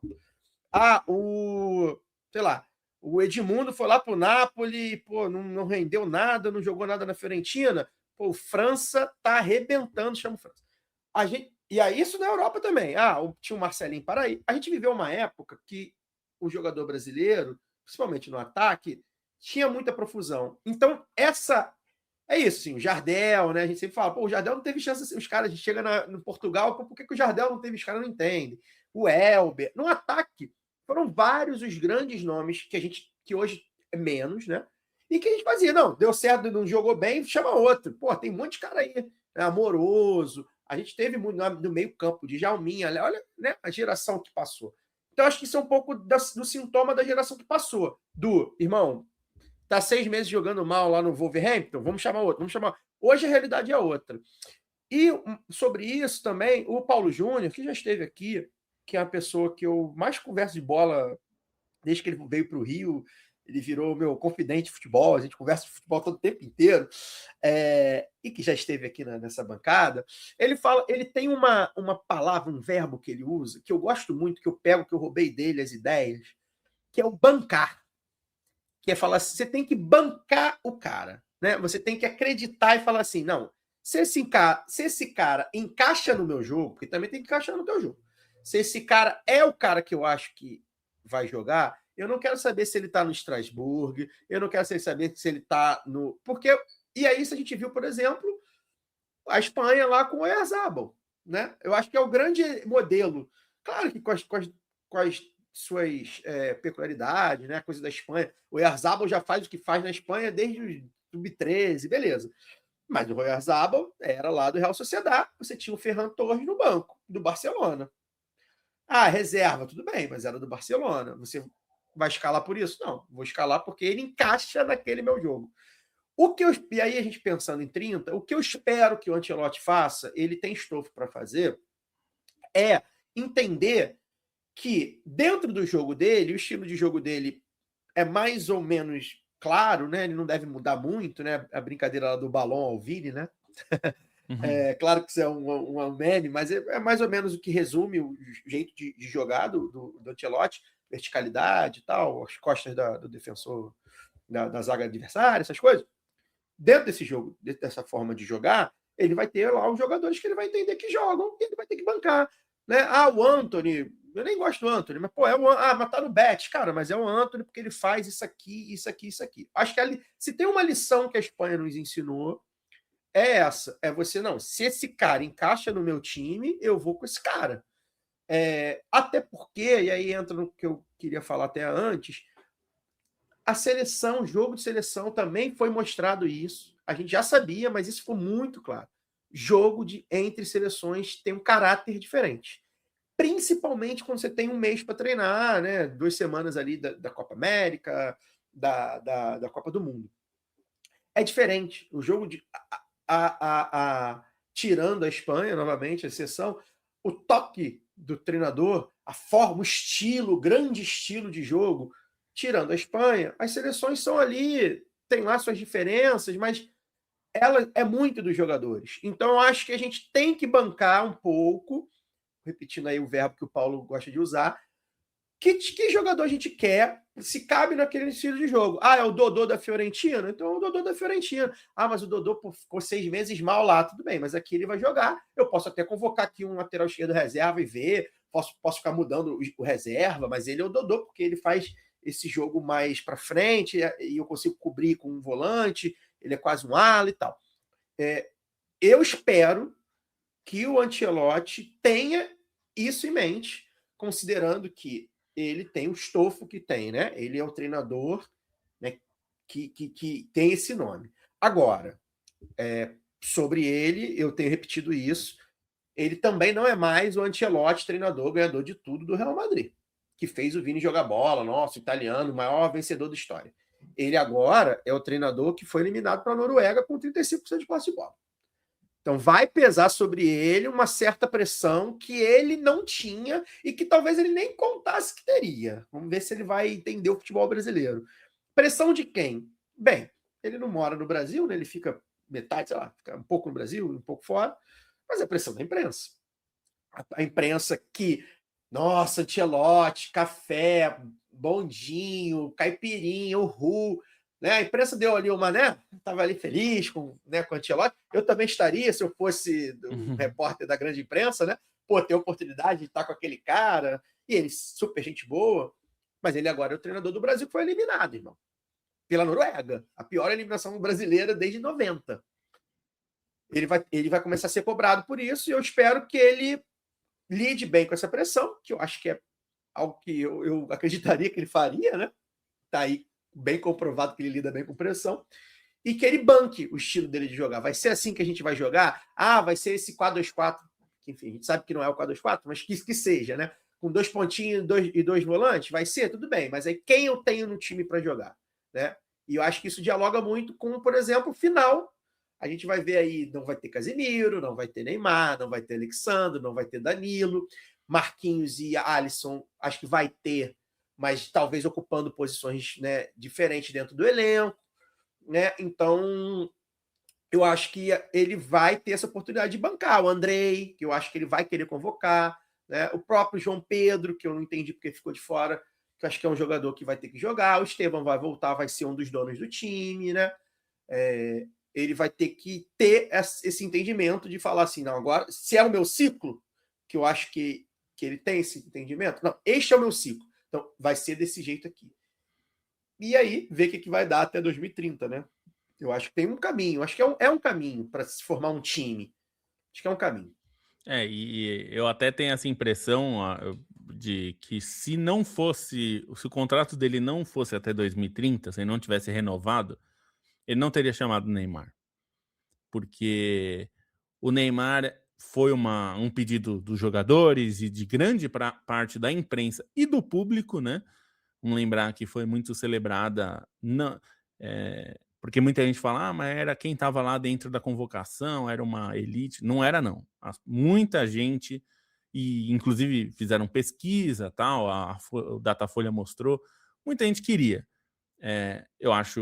Eu entendo por que as pessoas querem, embora acho que futebolisticamente ele não deu motivo, e acho que quando ele convocou, ele contratou esse problema, e achei que ele tinha lidado bem até o jogo contra o Japão, e aí na hora que ele coloca, ele escolheu o pior momento de todos para colocar o Neymar, e isso vai para a conta dele. E essa conta ele vai pagar nesses 4 anos. Como você falou, a lua de mel acabou. Né? Ele vai sofrer uma pressão agora na primeira convocação. Se na primeira convocação ele já não mostrar o que ele está disposto a fazer, ele falou que quer encontrar mais meio-campistas, quer encontrar outros jogadores que precisa, e ele vai ter que fazer isso desde a hora 1, porque vai precisar mostrar que ele tem um plano.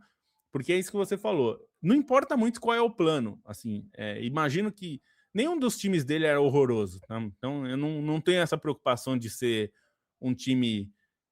o time do Milan não era um time de super posse de bola, mas não era um time de ficar retrancado também. Era um time que tinha alternativas. E, enfim, todos os times do Real Madrid dele tinham ali bons argumentos, alguns menos, alguns sofriam muito, e acho que o ideal seria não sofrer, pelo menos não nesse nível que o Real Madrid às vezes sofreu, mas eu acho que a questão é essa, qual é o caminho? E ele tem que definir, e ele tem que mostrar que ele está indo por esse caminho, e dar continuidade, porque a gente não... E isso é uma culpa nossa como torcida e da grande imprensa, especialmente, de ficar cobrando nomes muito específicos, porque às vezes a imprensa se apaixona por alguns jogadores, né? E precisa chamar e tal. Eu acho que tem poucos casos que isso deveria acontecer. Como você falou, a gente não tem Romário, Ronaldo, Edmundo e Bebeto para chamar, como tinha em 98, né? O Romário se machucou, mas era para ser esse o ataque do Brasil, né? O ataque do Brasil seria Romário e Ronaldo com Edmundo e Bebeto no banco. A gente não tem isso. Dá até vontade de chorar um pouquinho. A gente não vai ter isso. E, na verdade, eu acho que não é só a gente, né? Ninguém tem mais. Ninguém. Né? A Alemanha não tem mais o Klinsmann, Bierhoff, os Beckenbauers da vida. É muito espalhado, né? Você vê os grandes craques do mundo hoje, pô, tem um norueguês entre os grandes craques do mundo, né? A gente tem que aturar um negócio que a gente... E é real, assim. Teve um egípcio entre os grandes craques do mundo. Teve um senegalês entre os grandes craques do mundo, da última década, né? Assim, coisas que eram impensáveis, assim. Tinha um outro, né? Teve lá o EA, sempre teve, mas assim, você não era mais, tem um alemão, um italiano e um brasileiro muito bom e 10 caras. Não, tá muito espalhado mesmo, né? E aí acho que acho que é normal também que a gente tem uma visão diferente dos jogadores atuais em relação ao passado. Eu sempre revisito isso sobre o Rivaldo. O Rivaldo hoje ele é visto como quase uma unanimidade para falar sobre um grande craque, mas ele não era visto assim enquanto ele jogava. Enquanto ele jogava, ele foi muito cobrado. Em 98, a cobrança, inclusive da imprensa, dos ex-jogadores da época, dos comentaristas, era que o Denilson tinha que jogar, ou o Giovani, enfim. O Giovani foi muito cobrado, ele foi convocado meio à revelia, o Zagallo parecia que não queria convocar, convocou, pôs ele para jogar um jogo nos primeiros 45 minutos e ele saiu. Mas... O Rivaldo em 99 é melhor do mundo, e em 2000 ele é contestado na seleção. Contestado. Muito por causa desse caos também, que era a seleção brasileira daquele período. O Rivaldo foi muito... Eu lembro disso, foi bom você falar isso, porque eu sempre falo isso. Assim, o Rivaldo era muito contestado, mesmo ele fez boas Copas, né? Ele brilha em 2002 e ele vai bem em 98. Ou seja, na hora do vamos ver, ele se garantia, mas os ciclos dele, que era sempre... Ele já fazia parte daquela coisa do tá na Europa, nunca joga. Por que não joga igual joga no Barcelona? Exatamente. Né? No Barcelona arrebenta e aqui, né? Exato. E isso a gente precisa entender, e que é algo que é comum que a gente ouve no elevador, E tudo bem também, porque a Copa do Mundo da Seleção Brasileira, a graça é essa, né? É ela ser de todo mundo, não ser só dos jornalistas, que a graça é essa mesmo. E às vezes sai coisa boa, né? Dos populares. Mas a gente tem que entender que o jogo é diferente. É diferente, já era diferente naquela época, e hoje acho que é mais diferente ainda com os superclubes, né? A gente tem superclubes no Brasil, pô. Já é diferente o que o Flamengo e o Palmeiras jogam do que, porra, o Chapecoense já joga, já é diferente. Imagina na seleção brasileira, né? Então é muito diferente. E foi boa essa lembrança. E aí, só para concluir essa coisa do Ancelotti, o que eu tenho para mim é que ele vai manter esse estilo de jogo, porque é uma das coisas que ele sabe fazer e que ele deu certo recentemente, e porque ele tem o Vini Júnior, né? Ou seja, eu tenho o Vinícius Júnior, eu vou jogar assim. E a minha esperança é que ele dê oportunidade para jovens e banque esses caras, né? A gente sabe, tirando o Estevão, que a gente sabe que vai voltar, eu quero ver o Kaique, citaram o Kaique como lateral. E assim, mas tem três meses como lateral no profissional. Pô, mas ele encaixa no meu jogo. Eu vou botar ele, vou insistir ele aqui. Enquanto não surgir um outro, né? A gente vai ter que entender que é raro, que é difícil a gente entender. O brasileiro médio e mesmo a imprensa vai ter que entender que o estilo de jogo vai falar muito alto nesse próximo ciclo. A gente vai ter que engolir, vai ter que ver muito atacante que a gente gosta fora da convocação, porque não encaixa no estilo de jogo, né? O Ancelotti, embora o Ancelotti tenha essa coisa vou me adaptar, e a seleção deveria ser assim, né? Imagina, você tem bilhões de pessoas para convocar, você pega os melhores e adapta. Só que isso é raro, né, de acontecer. Isso é muito raro. O Zagallo é super louvado até hoje por causa disso. Normalmente é bancar o teu estilo e cortar, às vezes, pessoas que jogam muita bola, jogadores que jogam muita bola, ou que tem muita comoção, porque não encaixa no teu estilo. Tu vai lá, não, eu vou convocar, mas não vai jogar só numa determinada circunstância, vai queimar esse cara, né?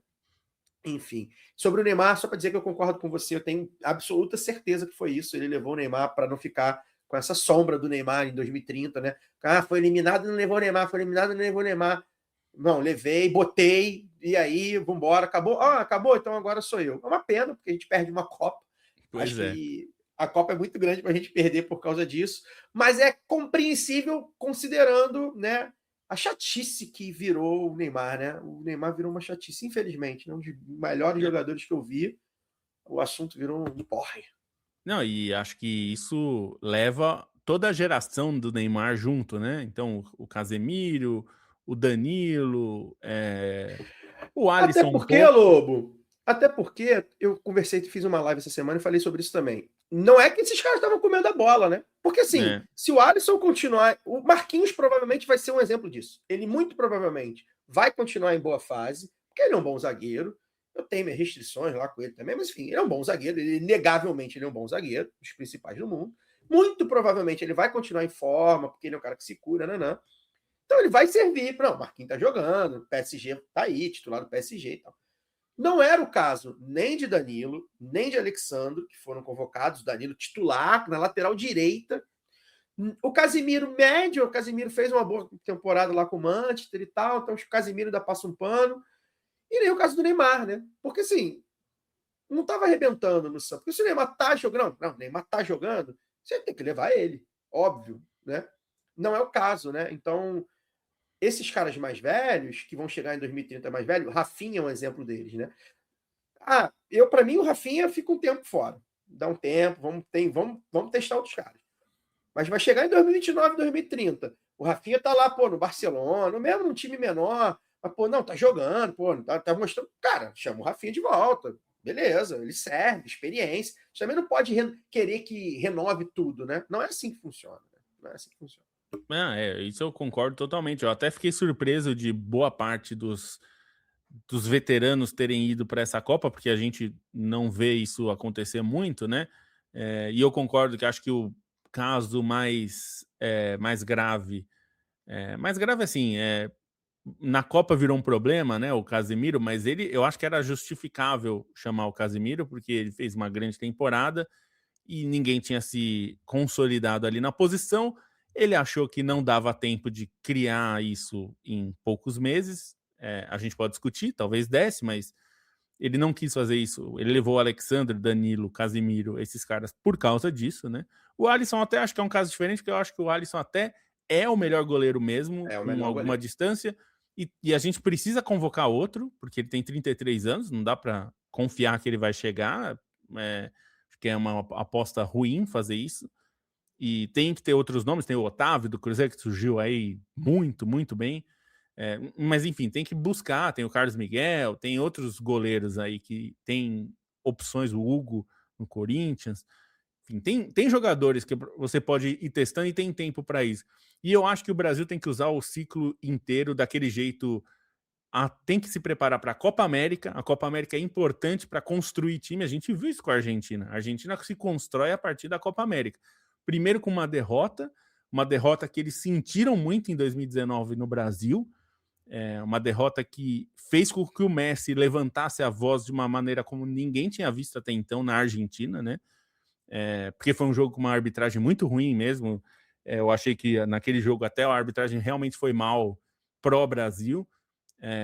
Não foi nenhum roubo, não é isso, mas a arbitragem foi confusa e acho que não foi boa acabou prejudicando um pouco a Argentina, mas fez com que aquele time falasse, espera aí, a gente tem algo aqui. Em 2021 eles ganharam, isso criou uma casca ali. Eu acho que isso é importante, tem que pensar, porque como você falou, Caio, ficou uma coisa nos últimos 20 anos, ficou uma coisa assim, eliminatória, se botar o sub-20 ganha, e se Copa América pode jogar com as reservas que ganha. Sendo que aconteceu isso uma vez. A gente ficou com essa impressão porque Ronaldinho não vinha jogar, Kaká não vinha jogar a Copa América, e aí ganhava e falava, a gente ganha de qualquer jeito. Não é bem assim. Já faz tempo que não é assim. O Brasil ganhou a Copa América em 2019, numa situação ali que conseguiu eliminar a Argentina, e aí pega o Peru na final e acabou. Mas fez uma boa Copa América, foi sem o Neymar, né? O Neymar machucou. E sofreu em todas as outras Copas América. A gente chegou a cair na fase de grupos de Copa América em 2016, né? Foi quando o Dunga caiu. Então, tem que tratar a Copa América como uma etapa importante, porque também se desvalorizou o título da Copa América como se fosse uma Taça Guanabara, e não é assim. Tem que tratar com seriedade, porque isso faz parte da construção do time. Não dá para chegar em 2030 caindo na primeira fase da Copa América, né? A gente tem que tratar as coisas como esse processo de construção. E tem muito nome, né? Assim, o pessoal, a gente.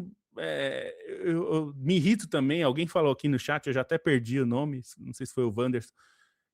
O Brasil não forma mais. Pô, a gente tem o Ryan, 19 anos, o Zendrick, 20 anos, Vinícius tem 26, vai ter 29 quando chegar a Copa. A gente tem o Danilo Santos do Botafogo, que não sei onde vai jogar, tem 25 anos. Pô, não é possível, a gente não tem jogador. Zagueiro tem um monte de zagueiro bom, né? Nem só o Gabriel Magalhães, que vai ter 32, mas a gente tem formado muitos zagueiros bons, né? Então, assim, acho que a perspectiva eu acho que é boa. A gente tem que cobrar o time para montar um time, como a gente tem falado aqui. Todos os problemas estruturais são importantes, eu acho que a gente tem tratado disso. A imprensa hoje cobra muito mais do que cobrava antes, isso é bom, parte porque a gente está enchendo o saco, né? A gente mais independente está batendo nisso há muito tempo e agora essa água está batendo no pescoço aí de muita gente, de que a gente não pode deixar a Europa se distanciar tanto, né? A gente tem condições de ser a sexta melhor liga no mundo, por exemplo, com alguma tranquilidade, só que a gente precisa trabalhar para isso, né? Os caras estão trabalhando há 30, 40 anos nisso. A gente se recusa a ter uma liga aqui, porque os clubes querem puxar o tapete um do outro. Então, é claro, tudo isso é importante, mas no fim das contas, se a gente tiver um time bom, já dá para ganhar a Copa, ou já dá para pelo menos fazer um bom papel nas Copas, né? E dá para ir muito além. Não precisa copiar a Espanha tem uma escola que faz desde a categoria de base, mas não é o futebol brasileiro não faz isso. A gente tem soluções e eu acho que parte das nossas soluções são pela diversidade de jeitos de jogar, de formas de ver futebol. O gaúcho vê futebol diferente do paulista, que vê diferente do carioca, que vê diferente do baiano. A gente não pode querer unificar um país desse tamanho num estilo de pensar, que eu acho que isso é péssimo. A Espanha pode fazer isso porque é um país de um outro tamanho, de uma outra cultura. A gente tem uma diversidade de culturas que é muito boa. E eu acho que é muito bom que tenha o gaúcho olhando de um jeito para o futebol, o gremista falando que o nosso 10 é o 5, e o carioca achando que tem que ter mais liberdade, não pode, o pontinha não pode ficar marcando lateral. É importante a gente ter essa diversidade e esse conglomerado de ideias para debater as ideias, para a gente ter uma seleção que seja diversa. É bom ter um zagueiro que veio do futebol gaúcho, um meia que veio do futebol baiano, um ponta que veio do futebol carioca, um goleiro que veio do Acre, do futebol do Norte, enfim, tudo isso contribui. A gente precisa valorizar a diversidade e formar jogadores dos mais diversos e dar chance desses jogadores fluírem, porque isso também é um problema, né, Caio? A gente tem times hoje muito ricos no Brasil que preferem soluções prontas em vez de deixar o moleque da base jogar. Então eu vou buscar um paraguaio aí. Não, nada contra o Paraguai, pode ser um argentino, pode ser um, sei lá, pode ser um espanhol. Mas às vezes você tem um cara na base que pode jogar e a gente tem tanto dinheiro, o Brasil tem tanto dinheiro em relação à América do Sul, que a gente contrata, às vezes, o craque do futebol paraguaio, o futebol argentino, e resolve o nosso problema no curto prazo e cria um problema no longo prazo, porque aí aquele cara que jogaria vai para o interior e aí as condições são piores. E isso tem acontecido na Itália, viu, Caio? Uma das coisas que eu ouço mais lá é que os jogadores jovens não ganham espaço na Inter, no Milan, na Juventus, vão jogar na Série C, que aí é uma condição horrorosa, que ele tem que jogar para evitar a degola, é a pior condição para o cara se desenvolver, não desenvolve, aí esse cara com 25 anos está jogando no Bolonha, e era um grande talento antes, né? Então, a gente tem que pensar se a gente quer ser a Itália do futuro. Acho que a gente não quer, né? Pois é. Acho que eu sou rubro-negro, né? Já falaram aí que eu sou descobriram que eu sou flamenguista. Alguém falou aí de Flamengo. Eu lamento muito quando eu vejo o Flamengo não conseguindo colocar o jogo. Ontem até o Lohan voltou, né? Eu lamento muito, cara. O Lohan, começa só para citar o Lohan rapidamente, não que vai para a seleção nem nada, enfim, embora seja um bom jovem, quem sabe história, mas assim, qual foi a trajetória dele? Ele é uma joia da base, né? Já começa assim, joia da base. Arrebenta na base, muito bem na base, sobe no profissional para um atacante de maneira muito competente, joga bem com o Tite 2024, foi bem. Dizem que teve problema extracampo, cai de produção, mergulha em produção. É emprestado para o Pisa, inclusive, da Itália. Simplesmente jogou, sei lá, 3 jogos, se muito. Porque é isso, o cara tá no Pisa, tipo, não tá motivado. Eu lamento que pense assim, mas a verdade é essa. Não se motiva, aí o estilo de jogo é outro, aí a cabeça não tá boa e tal, e aí volta pro Flamengo, fez uns amistosos aí, foi bem, ontem jogou bem, ou seja, talvez não seja exatamente onde o lugar... A trajetória que a gente está acostumado com o jogador fazer, que eu gostaria que fosse feita, surgiu no time tal, foi para um time médio da Europa, não tem mais, isso já está, quer dizer, não é que não tem, mas isso já embaralhou, né? Eu gostaria que a gente formasse um time, né, só com Real Madrid, Milan, era assim que a gente se acostumou, a nossa geração, né? Era tipo, a zaga do Real Madrid, do Milan, do Inter de Milão, do Bayern de Munique. Não tem mais isso, assim, o Brasil não faz mais isso, né? Então, a gente vai ter que bancar o lateral do Bayer Leverkusen, que joga de vez em quando. Se é ele que encaixa, se é ele que a gente consegue ver no time, vamos ter que bancar ele, né? Então, eu espero que em 2030 o Ancelotti, considerando que esse é o ciclo dele, não, esse é meu ciclo, então ele agora banque. E eu confio que ele possa fazer isso sim, assim, tem bastante nome aí, vai ter que quebrar a cabeça para deixar alguns de fora, inclusive, né? Vamos ver o que vem aí pela frente. Isso na análise do time, né? E aí, como você falou da estrutura, de clube, aí então esse é um debate que a gente pode fazer em outro momento, que aí é 4 horas de live, porque acho que tem muita coisa para melhorar mesmo. É isso, tem muitas coisas.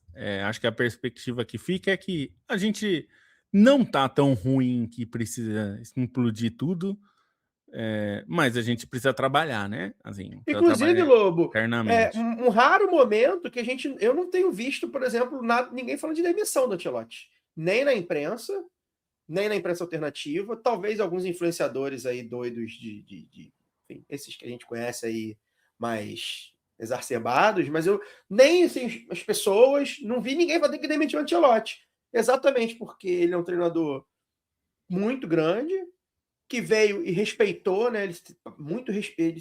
Ele entendeu um pouco como é o Brasil, isso foi bem legal. E a gente não tem outro nome, né? Voando aí como treinador para ser treinador da seleção, né? Talvez o Abel tivesse algum lobby, né? Mas eu acho que o Abel é o cara que nem no Palmeiras ele é unanimidade, né? O jeito de jogar, o jeito que ele encara o futebol, acho que não parece muito com o que a gente quer para a seleção. O Jorge Jesus encarou algum lobby também, mas agora já está empregado lá em Portugal. Inclusive, vai ser interessante ver, né, o que vai acontecer com Portugal, com o Jorge Jesus e pós-Cristiano Ronaldo. Ou, sei lá, não sei se vai ser pós-Cristiano Ronaldo também. Vai saber. Então a gente não tem também, né, coisa do demite o Ancelotti, tá? E aí? Né? O Renato já está embaixo, o Renato teve esse lobby, o Tite está embaixo, já foi. Então acho que o Ancelotti, pelo menos isso ele vai ter. Assim, por enquanto, não tem nenhuma sombra para ele. Isso pode ser positivo também, né? Porque aí a gente não convive com a coisa do preferia que fosse fulano e tal. Eu tenho ouvido muito pouco sobre isso, assim. Quem vai ser o treinador do Brasil? O treinador... porque tá com um contrato renovado. Grande merda. Isso pro Brasil não é nada, né? Nunca foi. Não é por isso. É porque realmente tá sem sombra e ele é um cara que tá com crédito ainda, né? Tá na pressão, mas tá com algum crédito. Não, e é isso. A gente tem que entender como as coisas funcionam e como a gente quer que seja, né? Assim, eu tenho críticas ao Ancelotti também, mas não acho que tem um nome melhor e a não ser que o Pep Guardiola queira vir, não sei se ele quer, eu acho que ele não quer, mas não tem muito como, e tem que apostar. Isso que o Paulo Júnior fala de bancar, tem que bancar. O Baena é reserva, Baena, titular da seleção espanhola, é reserva do Atlético de Madrid. Se é aqui no Brasil, já fica, mas o cara não joga lá, como é que vai ser titular na seleção campeã do mundo? Eu acho, nem é o ideal. O ideal é o Nico Williams. Se ele tivesse 100%, ele seria titular ali. Mas o Baena foi titular ao longo da campanha. O Dani Olmo é reserva no Barcelona. E foi titular do Embora time. o Baena tenha sido um titular ele bateu o cartão, né? Ele tava ali só porque não podia jogar com 10, assim, todo respeito. Pois é. Assim, tava ali fazendo tava ali de burocrata da bola, né? Mas tudo bem, é verdade. A Espanha precisa desses caras também. Mas o Baiano tava ali de burocrata. Mas é isso. Cara, encaixou, tá aqui, já sabe como o time joga. Acho que a Espanha realmente a gente tira algumas lições, né? É isso. A gente tem um ciclo longo pela frente, a gente vai acompanhar, vai cobrar, vai discutir ainda.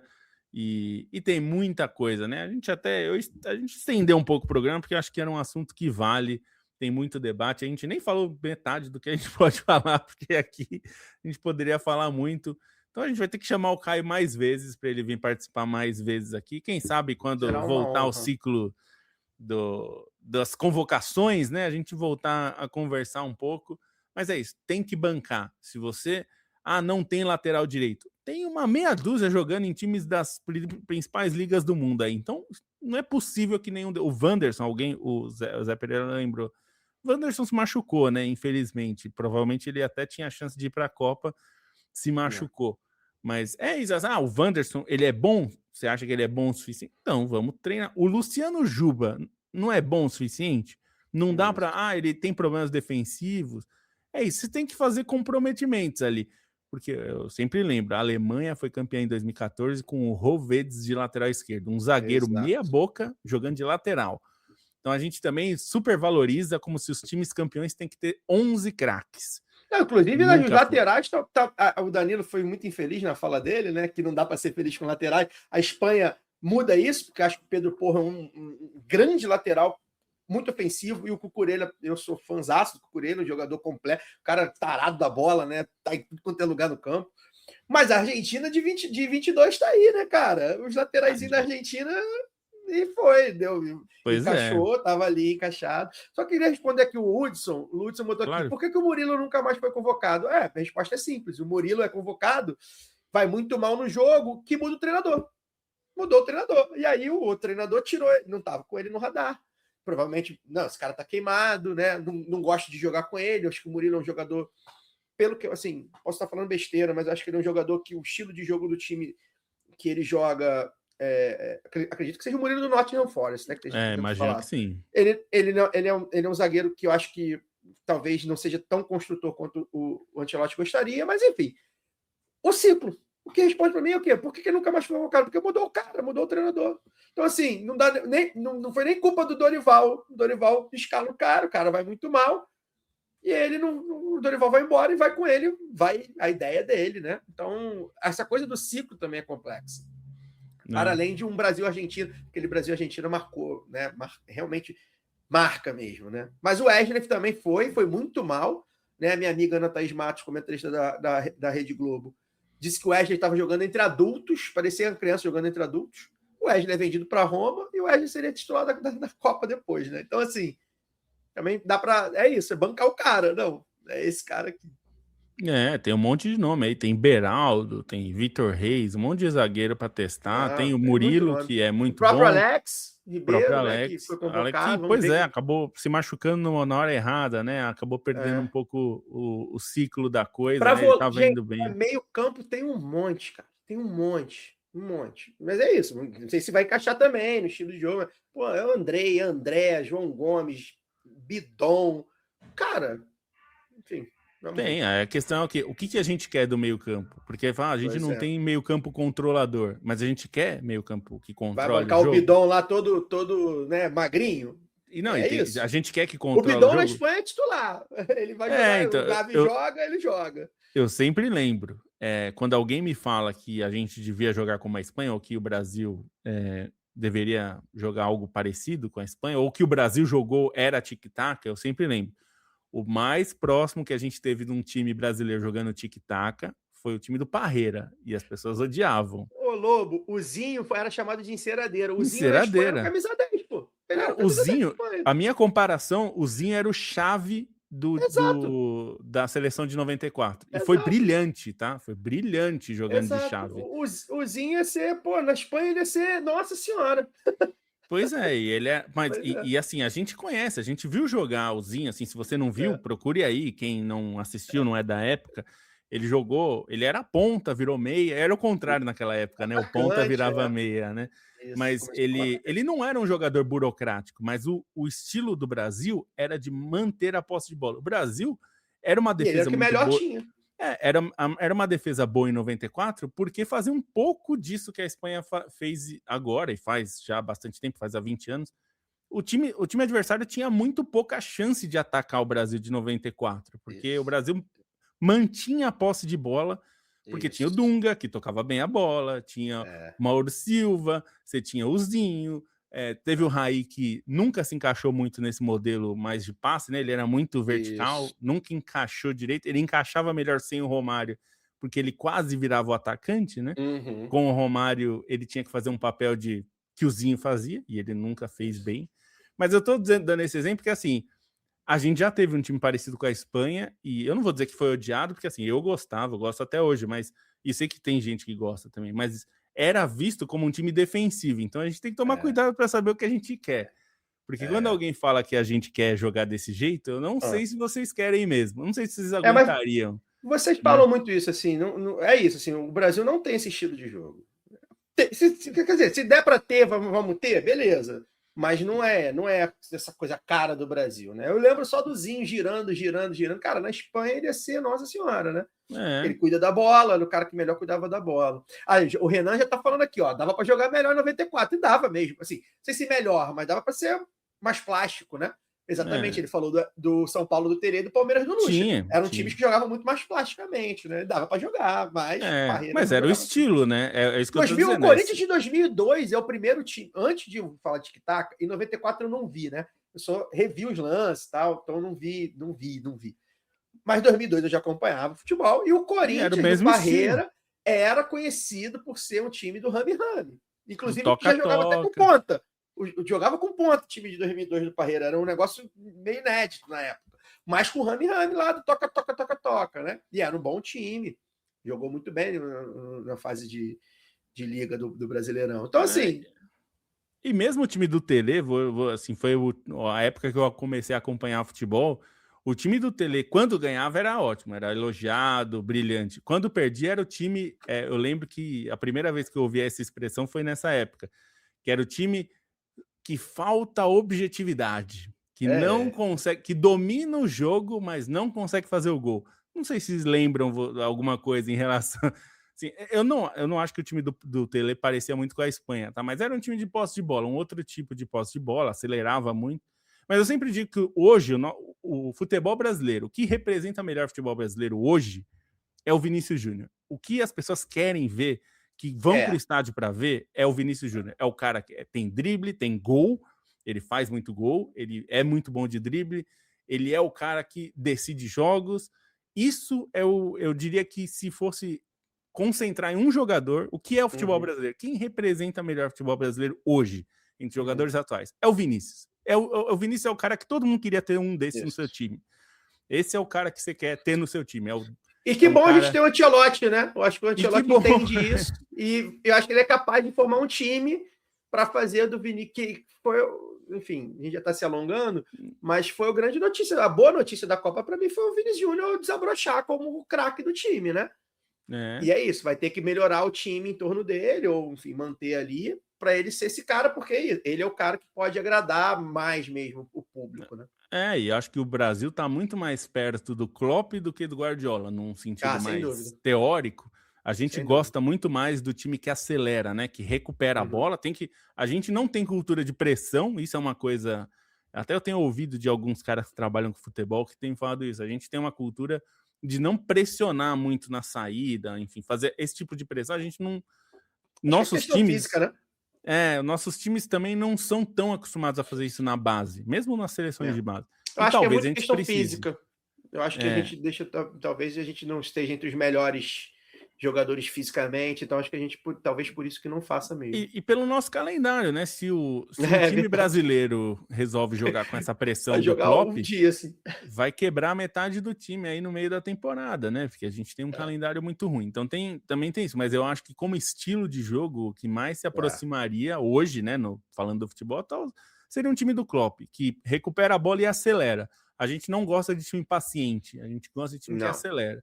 Então, um time do Klopp, vamos ver se ele conseguir colocar isso na Alemanha, talvez a gente olhe para a Alemanha e fale, poxa, era assim que a gente queria. E os times do Ancelotti já tiveram momentos assim, né? O Milan dele talvez foi o mais nesse sentido, né? Você lembra do Kaká? O Kaká não era toque de lado, paciência. Arrastava todo mundo. Era levar nas costas o zagueiro, né?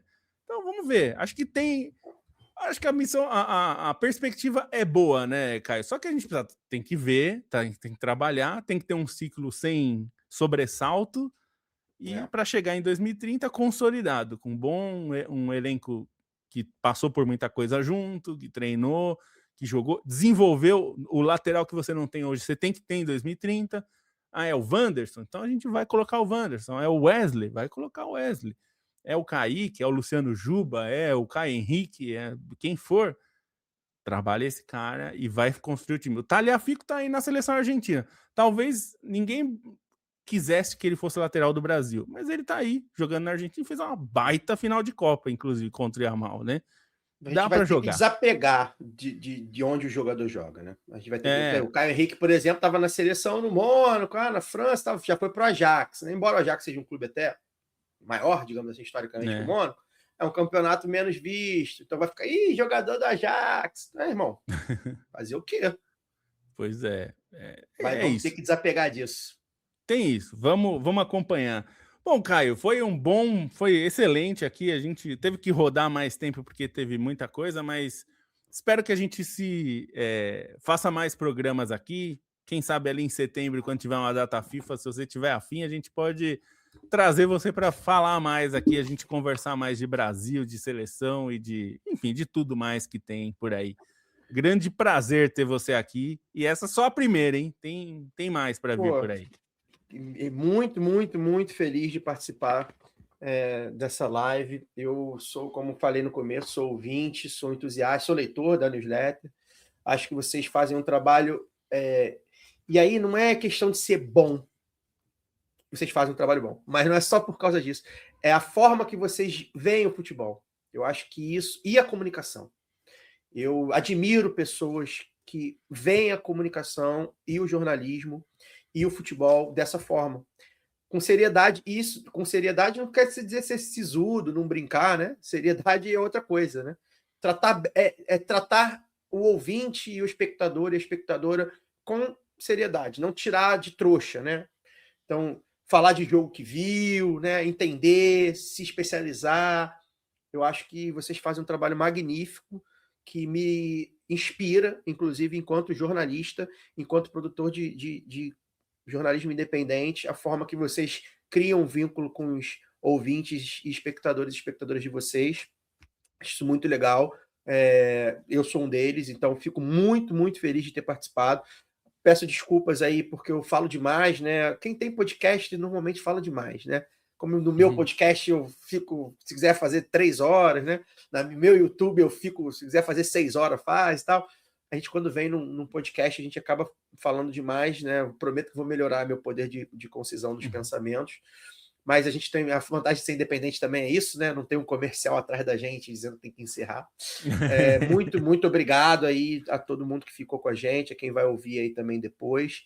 E contem comigo, assim, continuarei ouvindo vocês sempre, porque aprendo muito.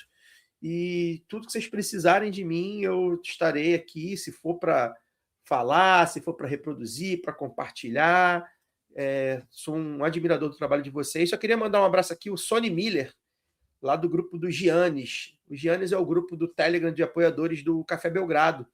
E o pessoal do Café Belgrado, muitos apoiadores, tanto o Gibas quanto o Nepopop, né, que são os hosts, quanto os apoiadores e apoiadoras do Café Belgrado, são muito ouvintes do Meio Campo. O pessoal tá Temos que trazer debatendo. eles para cá, inclusive. Já falei isso com o Bonsa. A gente precisa trazer os caras do Belgradão para cá um dia. Pois é, eles são uma pessoal lá muito fã. Então, um abraço para o Sony, para todo mundo que me prestigiou aqui também, está sempre prestigiando vocês. É isso. Bom trabalho a todos, a gente se vê e torcendo, né? Eu sou um torcedor da seleção brasileira. Tenho sempre uma esperança. Se eu, como brasileiro e torcedor da seleção brasileira, não puder ter uma esperança, ninguém vai ter, né? Então, a gente está sempre na esperança aí de mais uma estrelinha. Tá difícil. A gente tem que se situar um pouco, tem que botar o pezinho no chão, mas tem um caminho. A gente tem talento para isso, tem um treinador para isso que é competente. Espero que esse ciclo seja um pouco mais calmo, pelo menos, né? Para a gente ter mais esperança em 2030, porque a gente já chegou muito desesperançado, né? Vamos ver se melhora. É isso. Obrigado, Lobo. Isso. Valeu mesmo. Valeu demais. Você que quer nos apoiar, esse foi um episódio, quase 2 episódios aí, né? Se você ouve a gente lavando louça, você vai ter muita louça para lavar. E se você ouve a gente na academia, tem um dia a mais para você ir na academia, porque não vai dar para ir num dia só. Mas se você quer nos apoiar, tem lá, você pode apoiar pela newsletter, assinando a nossa newsletter. A gente manda toda terça-feira uma edição inédita só para assinantes, e de sexta-feira é aberta para todo mundo. E aqui no YouTube, para quem ouve no YouTube, se está ouvindo no Spotify ou no seu agregador de áudio favorito, lá no YouTube você também pode ser membro. E no Plano Centenário a gente dá acesso à newsletter também. É só você mandar um e-mail para a gente dizendo: sou apoiador do Centenário. A gente coloca lá, tem o link fixado lá também no mural dos apoiadores, para você entrar no nosso grupo de WhatsApp, para quem quiser participar também. É isso. De novo, agradecer ao Caio. A gente vai se ver na semana que vem. Muito obrigado por todo mundo que acompanha e até mais.